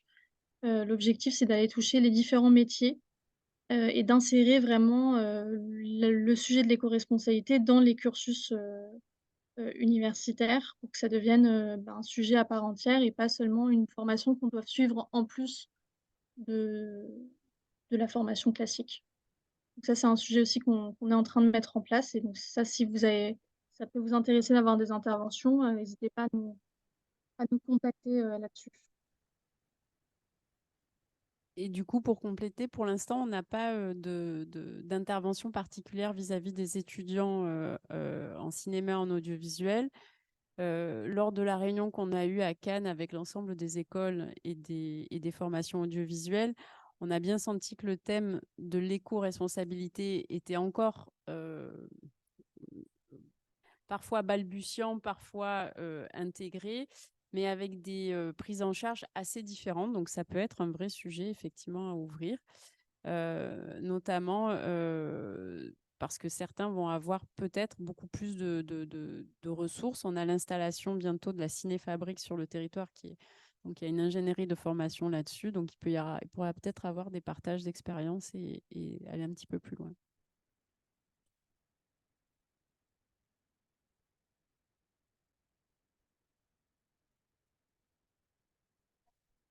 Oui, tout à fait. On va laisser la parole à Simon, qui va nous faire un retour d'expérience en tant que chargé d'éco-production, éco-manager, éco-référent. Et d'ailleurs, tu vas nous dire quelle est la différence entre ces 3 termes. Bonsoir. Donc, je m'appelle Simon Saudubois, je suis régisseur sur Marseille depuis 2014. Et en 2019, le régisseur général pour un long métrage étranger m'appelle et me demande d'intégrer l'équipe donc de régie sur Marseille, sur ce long métrage. Donc le long métrage s'appelle Stillwater. Il est réalisé par Tom McCarthy et les acteurs principaux sont Matt Damon et Camille Cotin. Donc au départ, quand je suis arrivé donc sur la production, c'était 2 mois avant le début du tournage. Et donc, la production, Marie-Jo Winkler, la productrice exécutive, qui fait partie d'un collectif aux États-Unis de producteurs exécutifs, réalisateurs, qui se regroupent pour faire des éco-tournages et mettre en place des éco-productions pour leur tournage. Et donc, elle souhaitait, pour Stillwater, faire une éco-production totale sur son film, avec certaines particularités, par exemple, comme 0 plastique. Donc 0 bouteille de plastique, 0 nulle part. Donc on a mis en place avec l'ensemble de la production, parce qu'au début j'étais un simple régisseur, et donc on a mis en place le tri sélectif à la production dans l'immeuble où était située la production. Et donc je m'y perds un peu. Donc, on a mis en place donc, le tri sélectif et on a fait des tests pour voir comment mettre en place le tri sélectif, sachant que pour moi, comme pour les autres, c'était un peu nouveau à Marseille qu'on nous demande de mettre en place ce type de prestations. Moi, je n'étais pas forcément destiné à ce poste, mais on a fini par me le proposer parce que j'ai commencé vraiment à m'y investir et donc au final à trouver des partenaires, des prestataires, avec bien sûr des assistants de production, avec des régisseurs. On a fini en creusant par trouver un peu différents prestataires et partenaires. Et donc voilà, il faut savoir que le film, c'était en moyenne 120 à 150 techniciens par jour. Avec, bien sûr, il y a aussi la cantine, ils étaient une dizaine, la sécurité, 40, 50 personnes, et des journées où, sur les gros décors, comme au Stade Vélodrome, où c'était 1000 figurants par jour. Donc finalement, la production a décidé de me mettre à ce poste-là, et grâce à des prestataires comme Lemon Tree et Upcycle. Lemon Tree pour le tri sélectif, donc on a trié absolument toutes les matières, et Upcycle pour le tri, donc les déchets alimentaires. Donc on a consommé, on a collecté ensemble, toute l'équipe, 2 tonnes de déchets alimentaires qui ont été transformés en 1 tonne 6 de biodéchets de compost. Donc voilà, ça c'était cette partie du tournage. Donc en fait, dès le départ, on a cherché un peu à mettre en place, à savoir comment on allait s'y prendre, pour que l'équipe technique puisse comprendre l'action que voulait mettre en place la production. Donc on a créé un mémo expliquant un peu les enjeux que la production voulait mettre en place pendant le tournage. Et ce mémo a été envoyé à toute l'équipe pour que chacun sache de quoi il en retournait, et que chacun puisse s'informer un peu et comprendre un peu comment ça allait se passer sur le tournage. Et ensuite, on a aussi fait en sorte de pouvoir mettre aussi des éco-facts sur les feuilles de service. Les feuilles de service n'étaient jamais imprimées, ou très peu.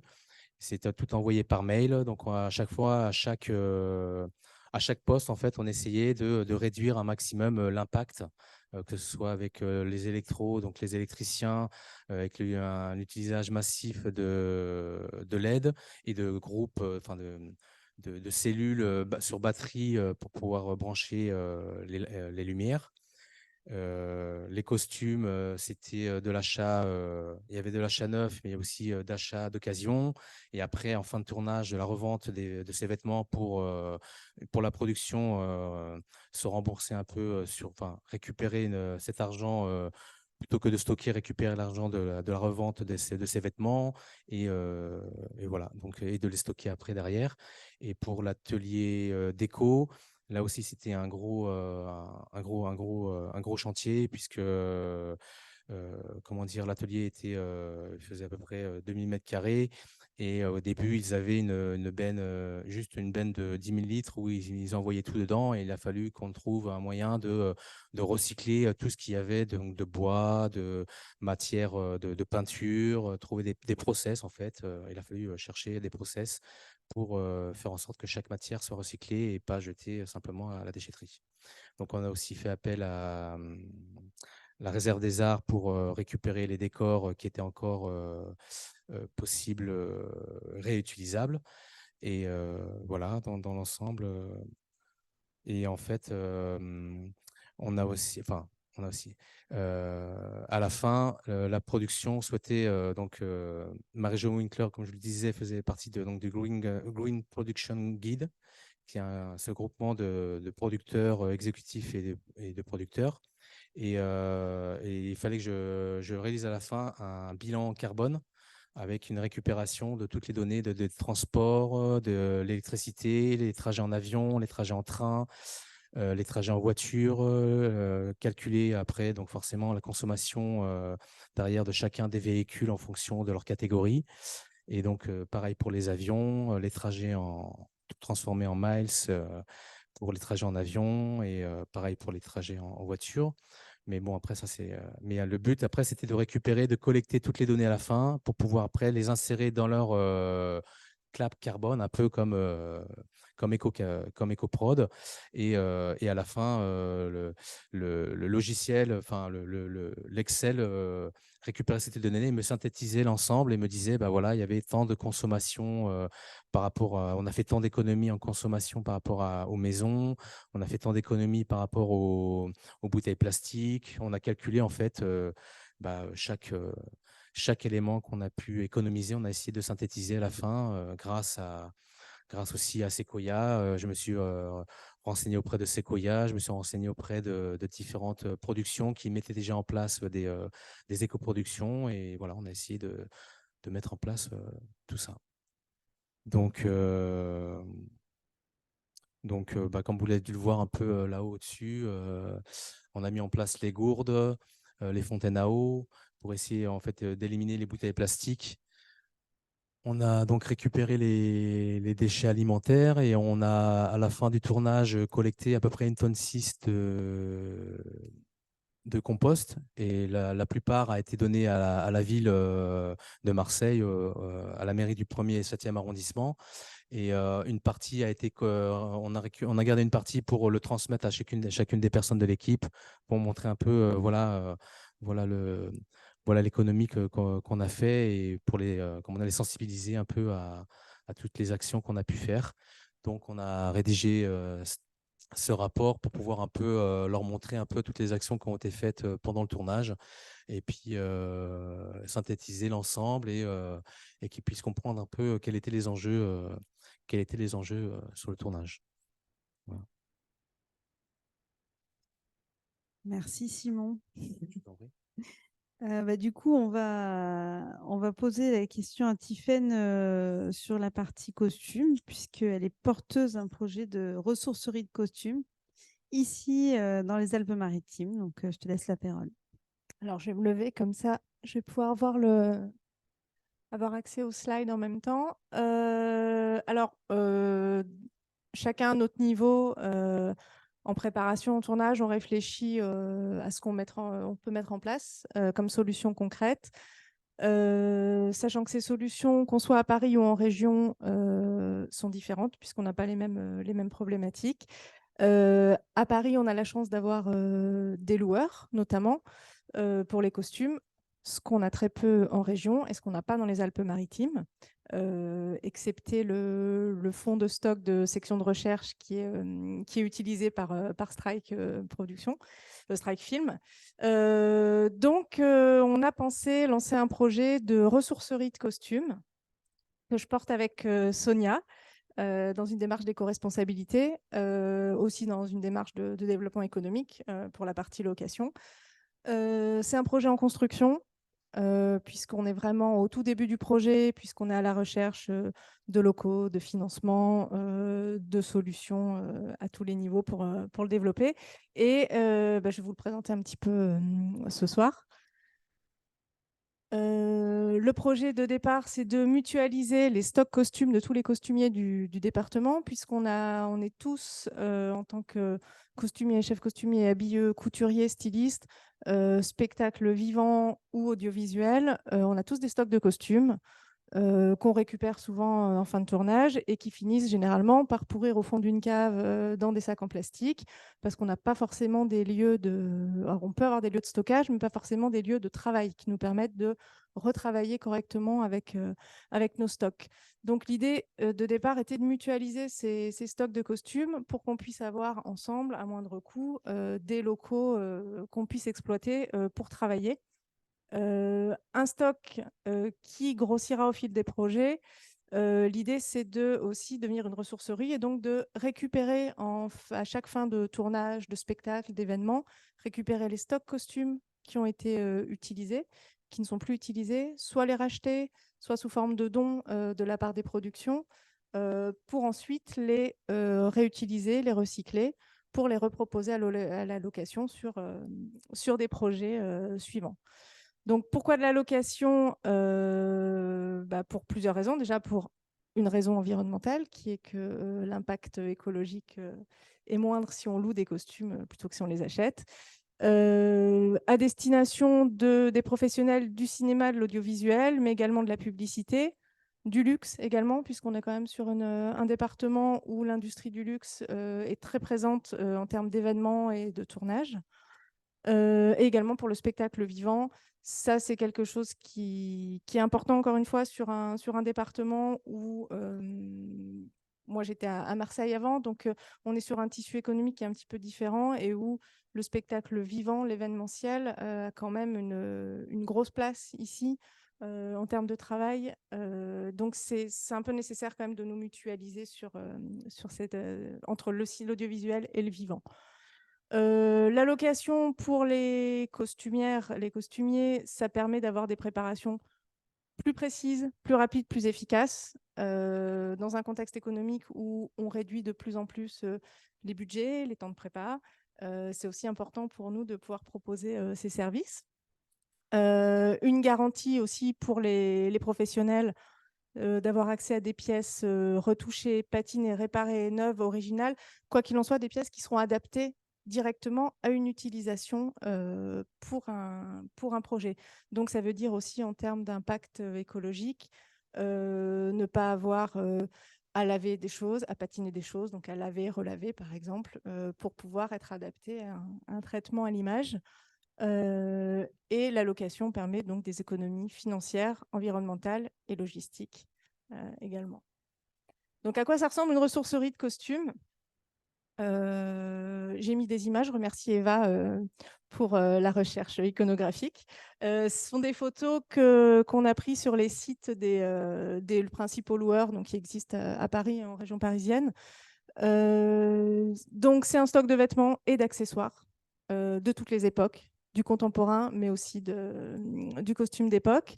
Ça implique une logistique en termes, vous voyez, de portants, d'étagères, de cartons.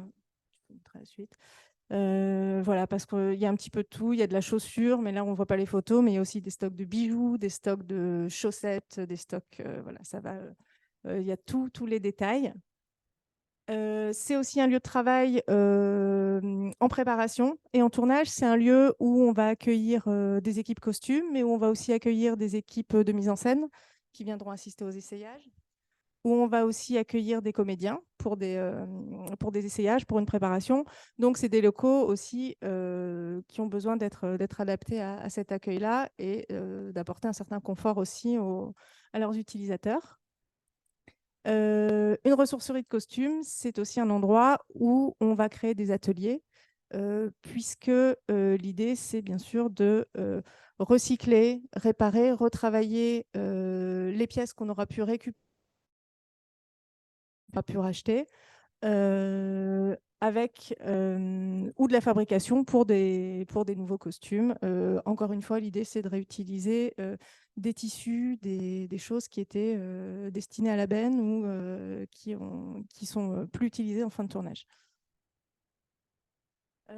Alors, l'impact carbone des costumes, je reviens dessus, mais ça, on sait on le connaît. Les vêtements et les accessoires, c'est ce qui consomme le plus dans notre département costumes sur un tournage, puisque la mode, donc, c'est une des industries les plus polluantes de la planète.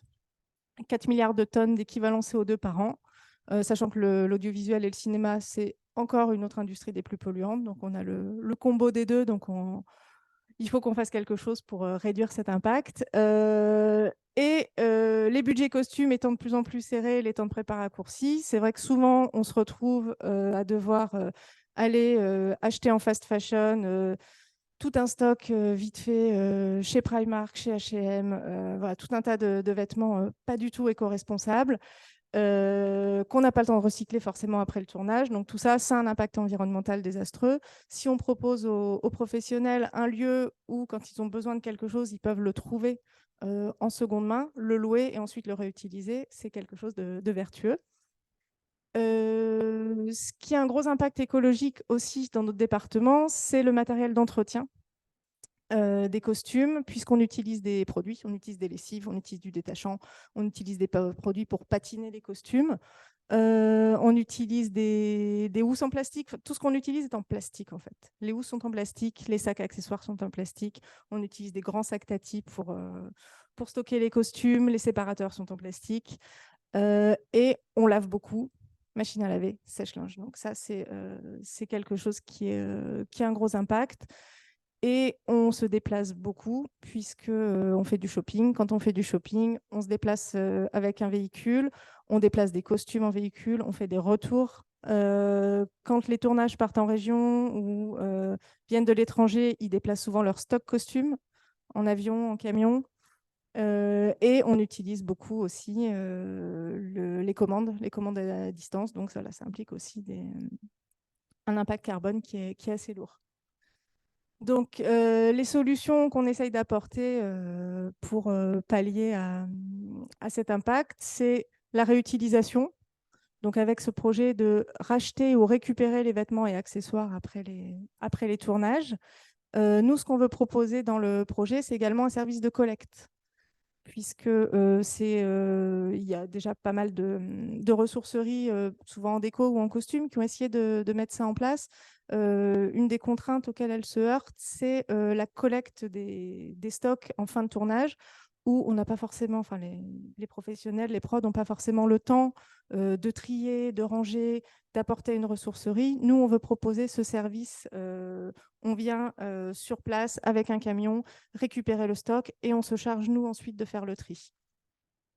Le recyclage, une fois qu'on aura récupéré ces vêtements, nous, on veut avoir un atelier de réparation et de valorisation des vêtements et accessoires qui sera effectué par des salariés en chantier d'insertion chez nous. Donc ça, c'est c'est le volet plus social du projet. On veut former des femmes au métier de la mode, au métier de la couture, à travers cette association. On veut recycler aussi en proposant donc la fabrication de costumes à partir de matériaux qu'on aura récupérés encore une fois sur, je pense à Marie-Antoinette, la série Marie-Antoinette qui a été produite récemment, où ils ont dû fabriquer beaucoup de costumes. Alors la compagnie du costume en a racheté une partie, mais il restait beaucoup de tissus par exemple. Donc ça, c'est des choses que nous, on pourrait récupérer aussi sur les tournages pour les reproposer ensuite, les réinjecter dans l'industrie. Et on a un projet aussi de bijoux de consommables habillage, maquillage, coiffure reconditionnés. Là, on ajoute le maquillage et la coiffure parce que on est trois pôles sur un tournage où on utilise beaucoup de consommables. Alors, les consommables, c'est les mouchoirs en papier, les cotons, la lessive, le démaquillant, les lacs, etc. C'est des choses qu'on fait racheter à chaque fois en début de tournage. Qu'en fin de tournage, encore une fois, on va laisser dans un coin ou qu'on va jeter, alors que c'est jamais terminé et on peut les réutiliser. Donc l'idée serait aussi de récupérer toutes ces bijoutes en fin de tournage pour faire une bijoute collective, associative, où tout le monde pourrait venir recomposer une bijoute réutilisée, reconditionnée ou pas, pour limiter l'impact écologique. C'est ce qu'on fait en ce moment. On est en prépa sur un long métrage. Jusqu'à présent, toute la bijoute de consommables de mon département costume, c'est que de la réutilisation. Pour l'instant, on n'a rien acheté sur tout ce qui est, même les housses en plastique. On a récupéré des stocks de housses en plastique, les lessives, les détachants, tout est de la réutilisation. Limiter les déplacements, donc c'est aussi une solution pour limiter l'impact carbone de notre département. Avoir une ressourcerie sur place, donc un loueur de costumes sur place dans le département, ça permet d'éviter de déplacer des camions costumes, puisque les costumières peuvent venir faire leur prépa ici et avoir un lieu de stockage, de préparation, donc un impact moindre. Et ça permet d'avoir un lieu unique de shopping, préparation, retour pour les costumières. Encore une fois, ça évite. En plus, nous, on est dans le département est un peu large, donc on se retrouve très rapidement en voiture à devoir aller faire des shoppings à droite, à gauche. On passe des journées en voiture. Là, ça permet de tout faire sur place avec un maximum de ressources au même endroit. Notre objectif sur la ressourcerie, c'est aussi un objectif de transmission du savoir-faire. Donc, je vous l'ai dit, on a l'ambition de créer un chantier d'insertion, puisque la transition écologique, elle est aussi sociale. On fait le choix de former des femmes. Pourquoi? Déjà parce qu'on est 2 femmes et que sur un chantier d'insertion, on n'a pas envie de s'embêter avec des mecs. Voilà, soyons clairs. Et qu'en plus, c'est des métiers féminins, souvent, et qui sont très demandés ici, après, dans les palaces, par exemple, souvent, ou les maisons de luxe, toutes les boutiques de luxe qu'il y a sur la Croisette, etc., ou à Nice.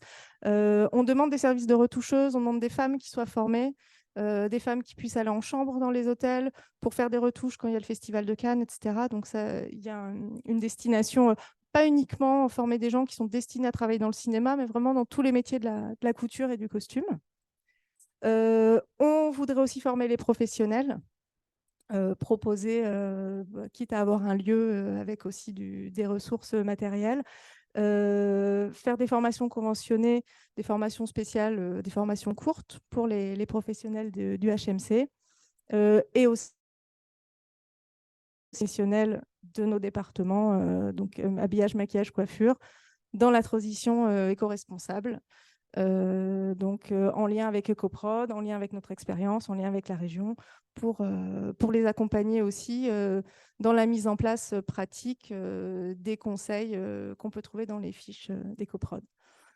L'innovation aussi, c'est un volet important sur le projet, puisque l'objectif, c'est on veut numériser tout notre stock. Alors, le numériser à 2 niveaux, à la fois faire un codage de chaque pièce pour que les professionnels puissent, à distance, avoir accès à notre catalogue, comme les sites vitrines que vous pouvez avoir quand vous faites un shopping en ligne. Encore une fois, pour limiter les déplacements, ça veut dire que le professionnel, il fait sa prépa à New York, il veut faire son film ici, il a accès à tout notre catalogue, il peut déjà faire toute sa réservation de tous les costumes. Et le jour où il arrive pour son tournage à Nice, dans les Alpes-Maritimes, il a juste à venir, il a tout dans le caddie et tout est prêt. Voilà, donc ça, c'est la transition écologique, elle passe aussi par le numérique, alors ce qui implique aussi bien sûr de travailler avec des nouvelles formes de stockage de données, par exemple, mais on est en lien avec des prestataires pour ça. La numérisation aussi, j'ai oublié de le mettre sur le slide. Aussi, on voudrait numériser les pièces de notre stock pour les proposer aussi au secteur de l'animation. Donc ça, c'est un autre volet du projet, mais pour également proposer déjà des stocks de vêtements qui existeront, qui ne nécessiteront pas du codage supplémentaire pour l'animer, mais qui partiront de pièces réelles. Voilà, et un codage aussi qui permettra de faciliter les retours, les sorties. L'ambition à moyen terme, c'est d'étendre ce projet aussi au stock déco de la région, avec pareil le même système de lieu de stockage commun et ressourcerie, recyclage, réutilisation. Au stock, pourquoi pas, de machinerie, de régie.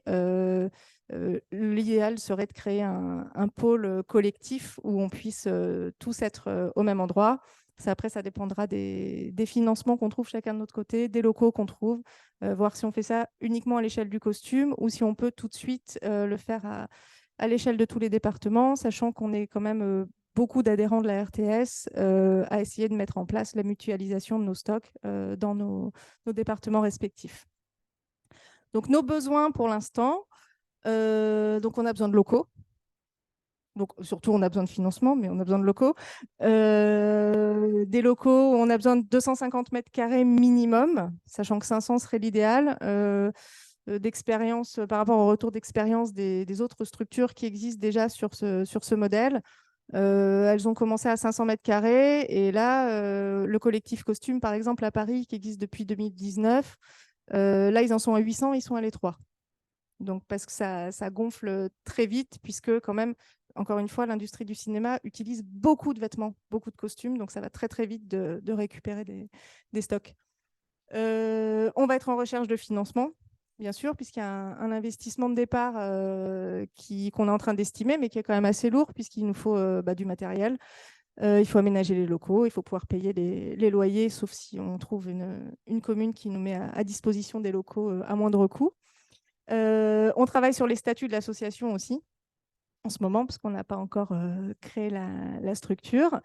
Et on recherche des partenaires. Donc, on a déjà des partenaires institutionnels comme la Commission du film, la Bastide Rouge, les studios de la Victorine, le département, la région qui nous aident. Mais on voudrait monter des partenariats avec Pôle emploi, avec le ministère de la Culture, qui à la fois nous accompagnent dans les recherches de financement, mais aussi qui fassent parler de nous, tout simplement, pour qu'on sache qu'on existe.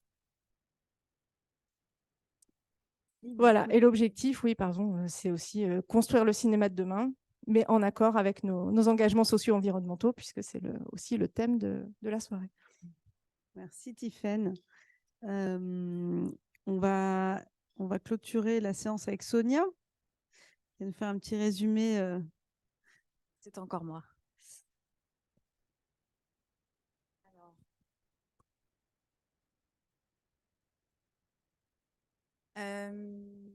Donc du coup, je voulais un peu revenir en fait alors, dans les solutions. En fait, il y en a plein. Je vous en ai mis après. Il y a un document qui vous sera donc envoyé avec toutes les solutions alternatives qui concernent que ce soit sur notre territoire ou à l'échelle nationale.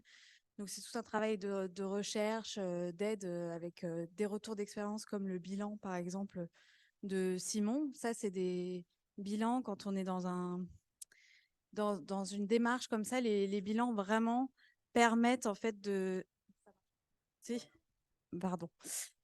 permettent vraiment de s'inspirer et surtout de mutualiser les informations parce que c'est ça qui est nécessaire. Donc l'écoproduction, c'est quoi en fait? C'est rajouter un prisme en fait à notre façon de travailler.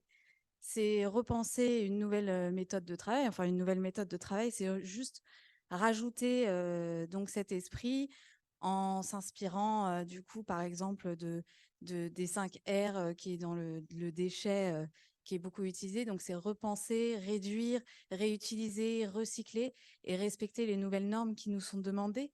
Donc, comment ce prisme, on l'intègre aussi avec un bilan carbone. On est sensibilisé du coup à travers ce bilan puisqu'on voit qu'on est selon les phases de production, selon les postes, on voit où on émet le plus, qu'est-ce qu'on peut apporter comme solution.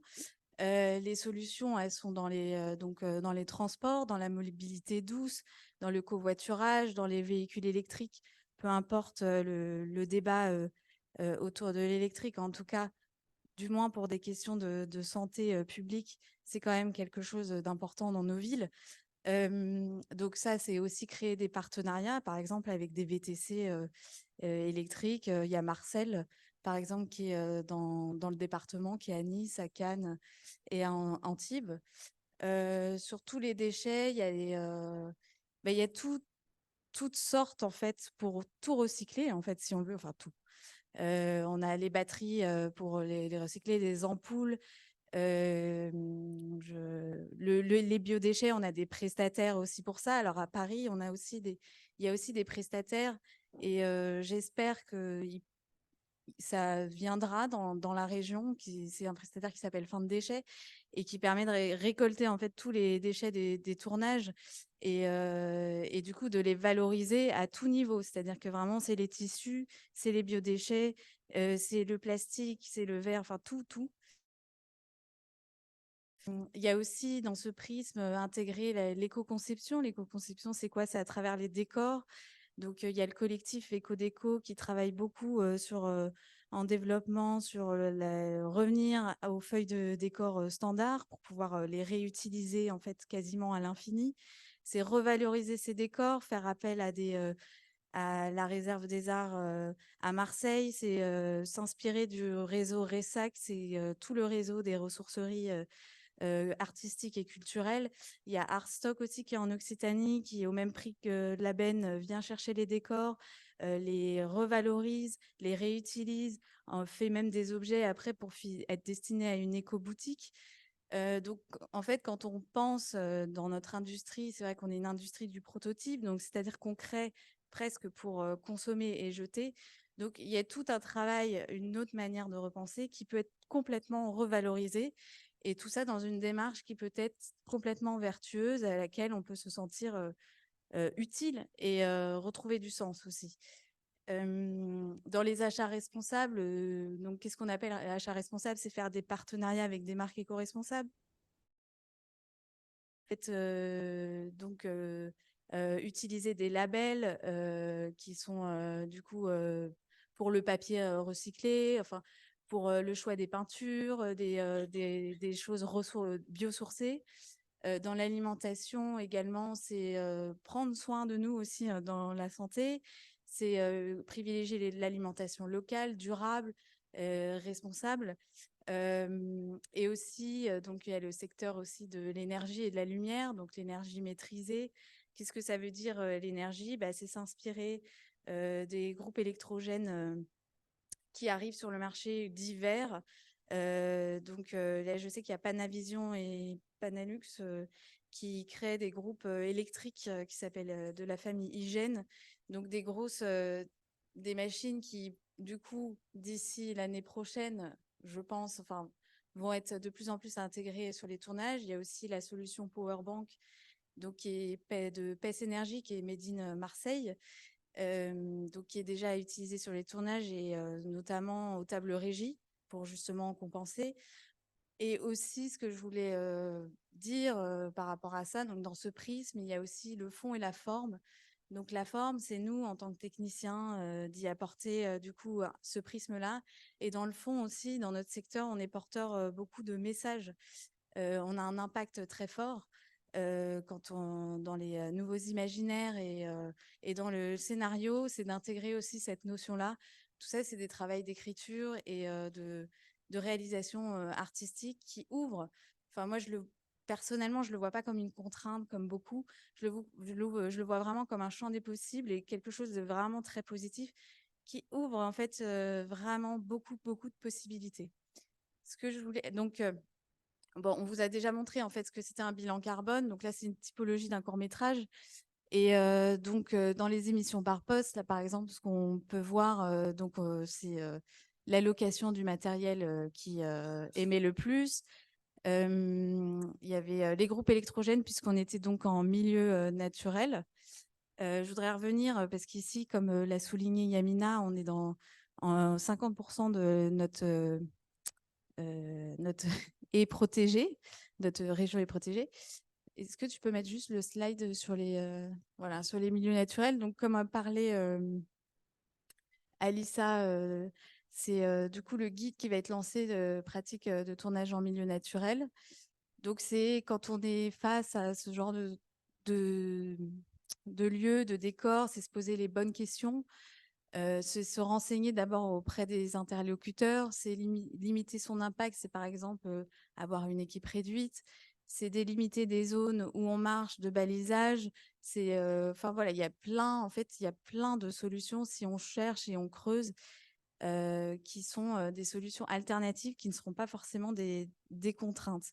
Ce que je voulais aussi rajouter, et je pense que ce sera peut-être la conclusion, c'est que, en fait, les temps de prépa sont de plus en plus raccourcis. Et ça, c'est quelque chose, du coup, pour l'éco-responsabilité qui devient de plus en plus difficile. Et du coup, les dépenses de dernière minute coûtent très cher. Donc, la préparation, c'est aussi des dépenses utiles, en fait. Et si on optimise ce temps, le budget qu'on va retrouver, qu'on va pouvoir allouer pour une personne qui peut être en charge de ça, et ben, ça va nous apporter en fait une méthode de travail comme on pouvait avoir avant et se dire bah du coup je perds mes mots là. Vous voyez, je suis complètement perdue dans ce que je dis, mais en tout cas, je vais peut-être reprendre.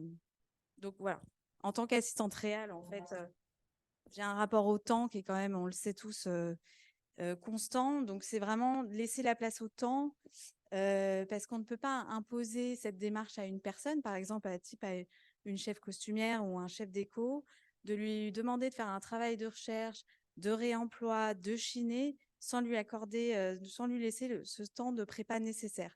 Donc voilà, je voulais vraiment insister en fait sur ça parce que c'est quelque chose qu'on perd.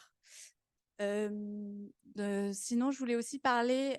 Donc voilà. Donc là, le document, que vous aurez. Donc il y a plein de solutions et des solutions où on peut les trouver. Donc il y a aussi sur les transports. Enfin voilà. Et du coup, je voulais vous parler aussi des formations qui sont importantes. Des formations, donc du coup, dans chaque département. Parce que le but à terme, c'est de créer une gouvernance. C'est-à-dire qu'au début, peut-être que ce sera quelqu'un qui sera en charge de faire de l'éco-production sur un tournage. Mais cette personne va sensibiliser. Si chaque département est du coup formé, et ben, il y aura un éco-référent dans chaque département. Ce sera quelque chose qui sera intégré et ce sera une sorte de gouvernance. Et du coup, ce prisme sera donc intégré. Donc, je sais que donc moi, ma prise en charge de formation, elle a été à 100% avec l'AFDAS.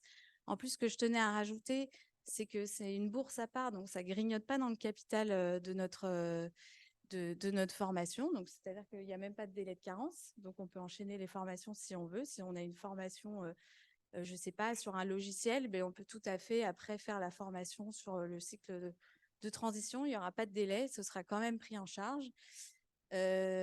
Pour développer aussi ces formations, on a besoin que vous veniez nous voir et que vous nous disiez que vous êtes intéressés pour justement créer des groupes d'au moins 10 à 12 personnes et pour pouvoir créer ces formations au sein de notre territoire avec les problématiques en fait de notre territoire. C'est ça qui est, je pense, important à souligner. Et du coup, je voudrais finir également du coup sur la slide suivante, s'il te plaît. Donc, pour aller plus loin, si vous le souhaitez, donc comme je vous ai parlé, il y a le collectif L'Étoile Verte qui est donc à l'échelle nationale avec une charte. Et ça permet aussi, on va travailler au sein de la RTS avec ce collectif, du coup, pour que ce soit transversal. Et au sein de la RTS également, on a un groupe de travail sur l'écologie des tournages et on recherche des gens pour nous justement travailler, faire des groupes de travail et pour pouvoir mutualiser les informations, pour pouvoir mutualiser toutes les solutions et aider dans le sens les commissions du film, les régions, etc., etc. Donc, il y a aussi des liens pour aller plus loin dans cette thématique. Voilà ce que je peux dire pour conclure. Merci pour votre écoute.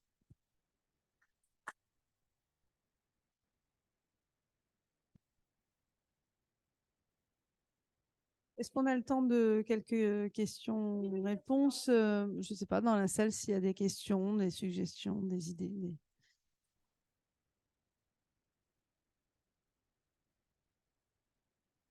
Est-ce qu'un film qui a déjà été tourné peut éventuellement faire une demande pour voir s'il est éligible pour avoir le label EcoProd ou CLAP Ça n'est plus là, non. Oui, complètement, en fait, parce que alors la grille du label EcoProd, en fait, c'est une sorte de feuille de route. Donc il y a des conditions où ça fonctionne par points. Donc il y a des conditions qui sont, on va dire, intransigeantes, c'est-à-dire que si vous n'utilisez pas, par exemple, de piles rechargeables pour le son, par exemple, et ben c'est une condition que vous n'aurez pas et donc vous n'aurez pas forcément le label.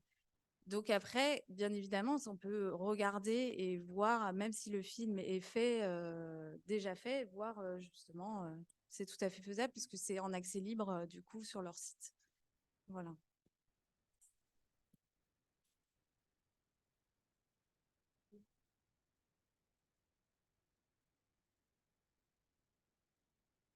Oui, pour répondre à la costumière, moi j'ai une petite information à vous apporter.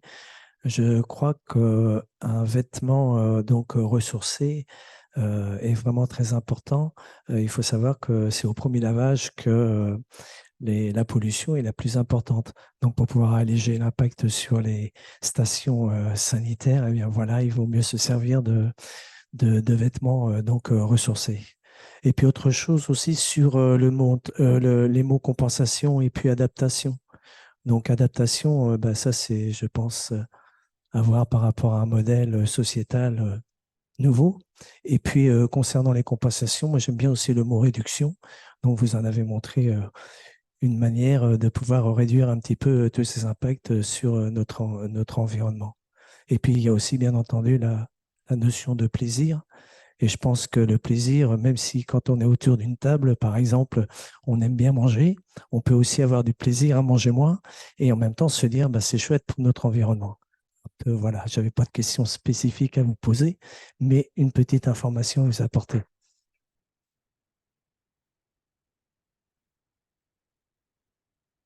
Bonsoir, donc je suis cantine de cinéma et je suis très souvent confrontée aux demandes des productions sur de l'éco-responsabilité, chose à laquelle on répond facilement. Nous, on fait déjà beaucoup de choses puisqu'on utilise de la vaisselle réutilisable. Tout ce qui reste sur chaque cantine est redonné au SAMU social directement en don. Le don est fait au nom de la production. Aujourd'hui, j'ai un tournage qui commande demain soir. On m'a imposé, donc c'est assez compliqué parce que c'est de l'emporter, c'est sur un bateau. On m'a demandé en fait de faire 50% de végétariens. On m'a expliqué que c'était une nouvelle norme qu'il fallait respecter. Donc, j'ai pas eu ça sur les autres longs métrages que j'ai terminés. Je voulais savoir s'il y avait des directives particulières sur les cantines qu'il fallait respecter. Parce qu'effectivement, nous, on travaille en circuit court avec des producteurs locaux. Nos œufs viennent de la ferme de Vence. On est en train de passer entreprise adaptée, donc on a 90% de salariés qui sont en situation de handicap, avec des personnes qui sont aussi également en réinsertion qu'on embauche à la rentrée. Voilà, je fais du compost aussi, mais à un moment donné, je n'ai pas plus de solutions que de trier et je ne sais pas jusqu'où on va aller parce que les budgets se réduisent de plus en plus et les achats de matières premières augmentent de plus en plus. Donc moi, je voulais savoir s'il y avait des normes spécifiques liées à ce domaine-là de la cantine. Parce qu'à chaque production, j'ai des nouvelles règles, j'ai des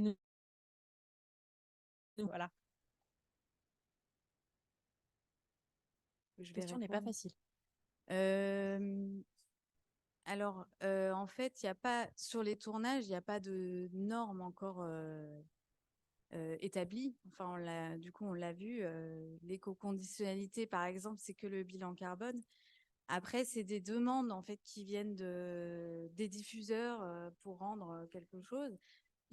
En fait, il y a la loi aussi à l'échelle nationale, qui est la loi climat et résilience, qui impose un menu végétarien dans les cantines, dans les établissements scolaires et tout ça. Donc, c'est, je pense, une inspiration et une volonté de production et une recherche aussi du végétarien. C'est pas juste une assiette de légumes. Il y a un vrai travail de faire spécifique encore à l'heure actuelle. C'est vraiment des demandes qui viennent des diffuseurs, des producteurs. Et donc, pour justement et faire cette démarche-là, et comme on considère qu'en fait, un menu végétarien émet moins qu'un menu cardé, du coup, c'est une sorte de compensation. Alors, je sais plus, je crois qu'un menu, une assiette avec du bœuf, c'est l'équivalent de 14 assiettes végétariennes en impact. Donc, voilà, je pense qu'il y a une volonté de compensation.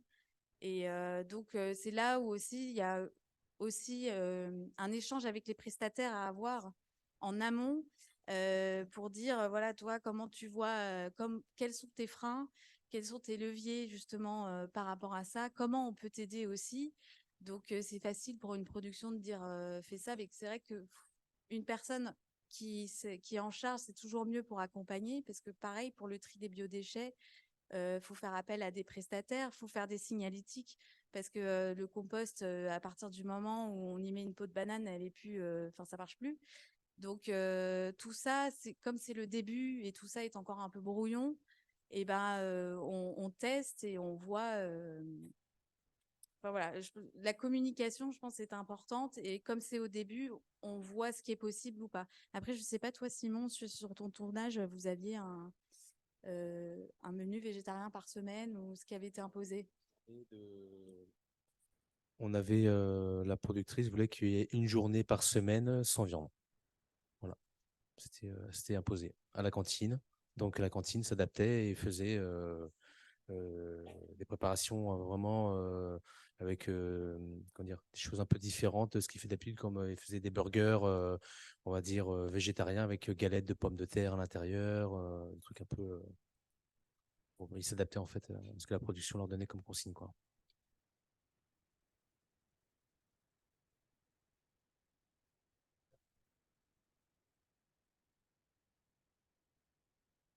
En fait, ils se sont adaptés à ce que nous, à comment nous on travaille en fait. Et moi, c'était une totale découverte parce que voilà, exactement, je passe de régisseur à. Dans le calculateur, on va dire Excel en fin de parcours, en fin de film, Ouais. quand la productrice tire un parallèle avec une production tournée aux États-Unis, avec tous les process qu'ils ont peut-être déjà eux mis en place, on est plutôt bon élève, on est très loin de la. Tu as eu un retour là-dessus ou pas du Moi, tout? j'avais encore jamais vu de production qui avait fait une éco-production sur tous les tournages que j'avais fait, que ce soit en publicité ou fiction ou série Non, sur ça lesquelles j'ai j'entends bien, travaillé. c'est très nouveau chez nous. Ouais. Mais eux, ils ont déjà du recul là-dessus. Oui, ils ont déjà Donc, du recul, dans ouais. les outils mis en place, ce qu'ils ont réussi à vous faire mettre en place sur Marseille pour cette production et ce qu'ils font déjà aux États-Unis. Oui, ils le font déjà, ouais. Ouais. Ah, oui. Elle, quand elle lisait le résultat de deux productions en parallèle, Stillwater tourné à Marseille et une production US. Ça, j'ai pas eu de retour. Tu n'as pas eu de retour Non, là-dessus? parce qu'en fait, moi, pendant que moi j'ai établissé mon rapport à la fin du tournage, tout le monde était déjà reparti là-bas et j'ai tout transposé les données et avec une des directrices de production, on a mis en page le rapport et on a essayé de faire en sorte que ce soit le plus lisible et puis le plus. Et zéro retour, même pas un coup J'ai de eu job. aucun retour. D'accord. Ouais. Bon, ça va venir. Ouais. Alors, pour répondre à la question là, de la dame, c'est la loi Egalim qui impose aux restaurants scolaires d'avoir 50% de végétariens. Concernant le privé, aujourd'hui, je ne sais pas, mais peut-être qu'un jour ça viendra. Je vais juste rajouter qu'en fait, aux États-Unis, ça fait déjà 10 ans que le métier d'éco-manager, il existe. Donc, il y a déjà une démarche de plusieurs années dans ce sens, qu'ils sont probablement un peu plus en avance sur nous, tout comme en Grande-Bretagne où c'est déjà bien développé. Enfin, en tout cas, c'est une notion qui est déjà le prisme dont j'ai parlé, qui est déjà bien ancrée, avec toujours par contre des éco-managers pour superviser justement et continuer à sensibiliser.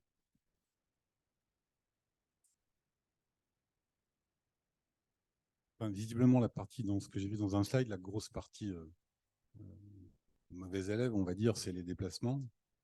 Pour l'instant, que ce soit aux États-Unis, peut-être en avance, mais sur les véhicules, par exemple, les véhicules techniques, je vais parler des camions, ce genre de choses qui transportent le matériel. Sur Stillwater, il va y avoir une 50aine de camions, je pense. Un peu moins. Les camions, ils ne bougeaient pas tant que ça. C'est surtout sur les transports des comédiens. C'est Comédiens, là ouais. où ça, on commence là, ça à impacte beaucoup plus. avoir des solutions électriques. Maintenant, électrique, ouais. Doucement. Les productions, ils vont quand même hyper timidement. Parce que les problématiques de recharge, ça va se solutionner, mais ce n'est pas encore le cas ici, hein, pour l'instant. Et après, c'est tout ce qui est consommation énergie, lumière. Donc, que ce soit États-Unis, Angleterre, etc., on est à peu près tous au même niveau, c'est-à-dire on attend des solutions techniques, on est tous en veille technologique, mais personne n'y va, parce que le peu de solutions qui existent est extrêmement coûteuse pour l'instant, et on revient avec ce qui a été dit précédemment, s'il n'y a pas d'aide du CNC pour accompagner les filières techniques, la rupture technologique, elle va être très très dure à accompagner. Enfin, la demande va plus vite. Nous, on a Delphine pourrait le confirmer ici, voilà, qui est là-bas, on présente les industries techniques en région PACA. On a des demandes en films publicitaires, par exemple, qui vont déjà bien au-delà de ce qui existe sur le marché. Enfin, on a des producteurs en films publicitaires qui veulent que des camions électriques, que des voitures électriques, que des trucs sur batterie. Les solutions techniques, ça n'existe pas encore. Mais ça va un peu trop vite. Et le peu qui commence à arriver, c'est juste inaccessible pour renouveler un parc. Je ne sais pas, TSF, je ne dis pas de bêtises, c'est quoi, une 30aine de groupes électrogènes actuellement?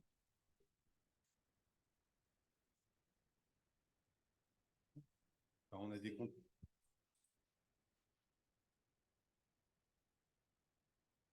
Bonsoir. Oui, même si les productions souhaitent aller dans ce sens et les prestataires aussi, hein, on y travaille tous, en fait, tous les prestataires sont concernés. On n'a pas encore la solution qui permet économiquement que ce soit viable aussi. Enfin, à la fois techniquement et économiquement, hein. Il y a plein de progrès, c'est en train de bouger, mais c'est pas encore, on n'y est pas encore, quoi. Par contre, ce qui est chouette, c'est qu'il y a une vraie prise de conscience. Les demandes existent déjà, donc tout le travail fait par EcoProd et tout ça, ça fonctionne, ça va vraiment dans le bon sens. Mais on n'est pas encore prêt, enfin, ça n'existe pas. La production n'est pas prête à absorber un surcoût, au contraire actuellement, et les solutions techniques, pour l'instant, sont inaccessibles pour des renouvellements de parcs complets. Enfin, je ne dis pas de bêtises, c'est une 30aine de groupes électrogènes, hein, je crois, chez TSF sur le parc ou un peu plus. Quand ils ont été développés, c'était à peu près 200 000 € un groupe électrogène. Aujourd'hui, si vous ne pouvez plus vous en servir, donc il faut les recycler et ça n'est pas possible.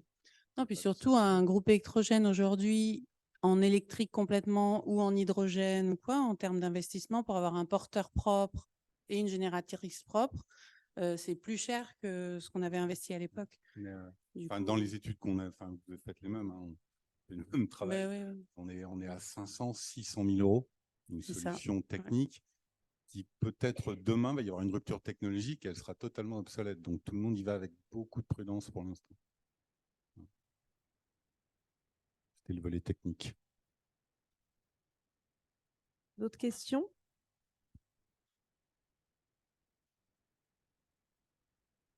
Alors, on se retrouve à l'extérieur, dans la cour qui est juste là-haut, pour un moment de convivialité, si ça vous dit. Merci à tous.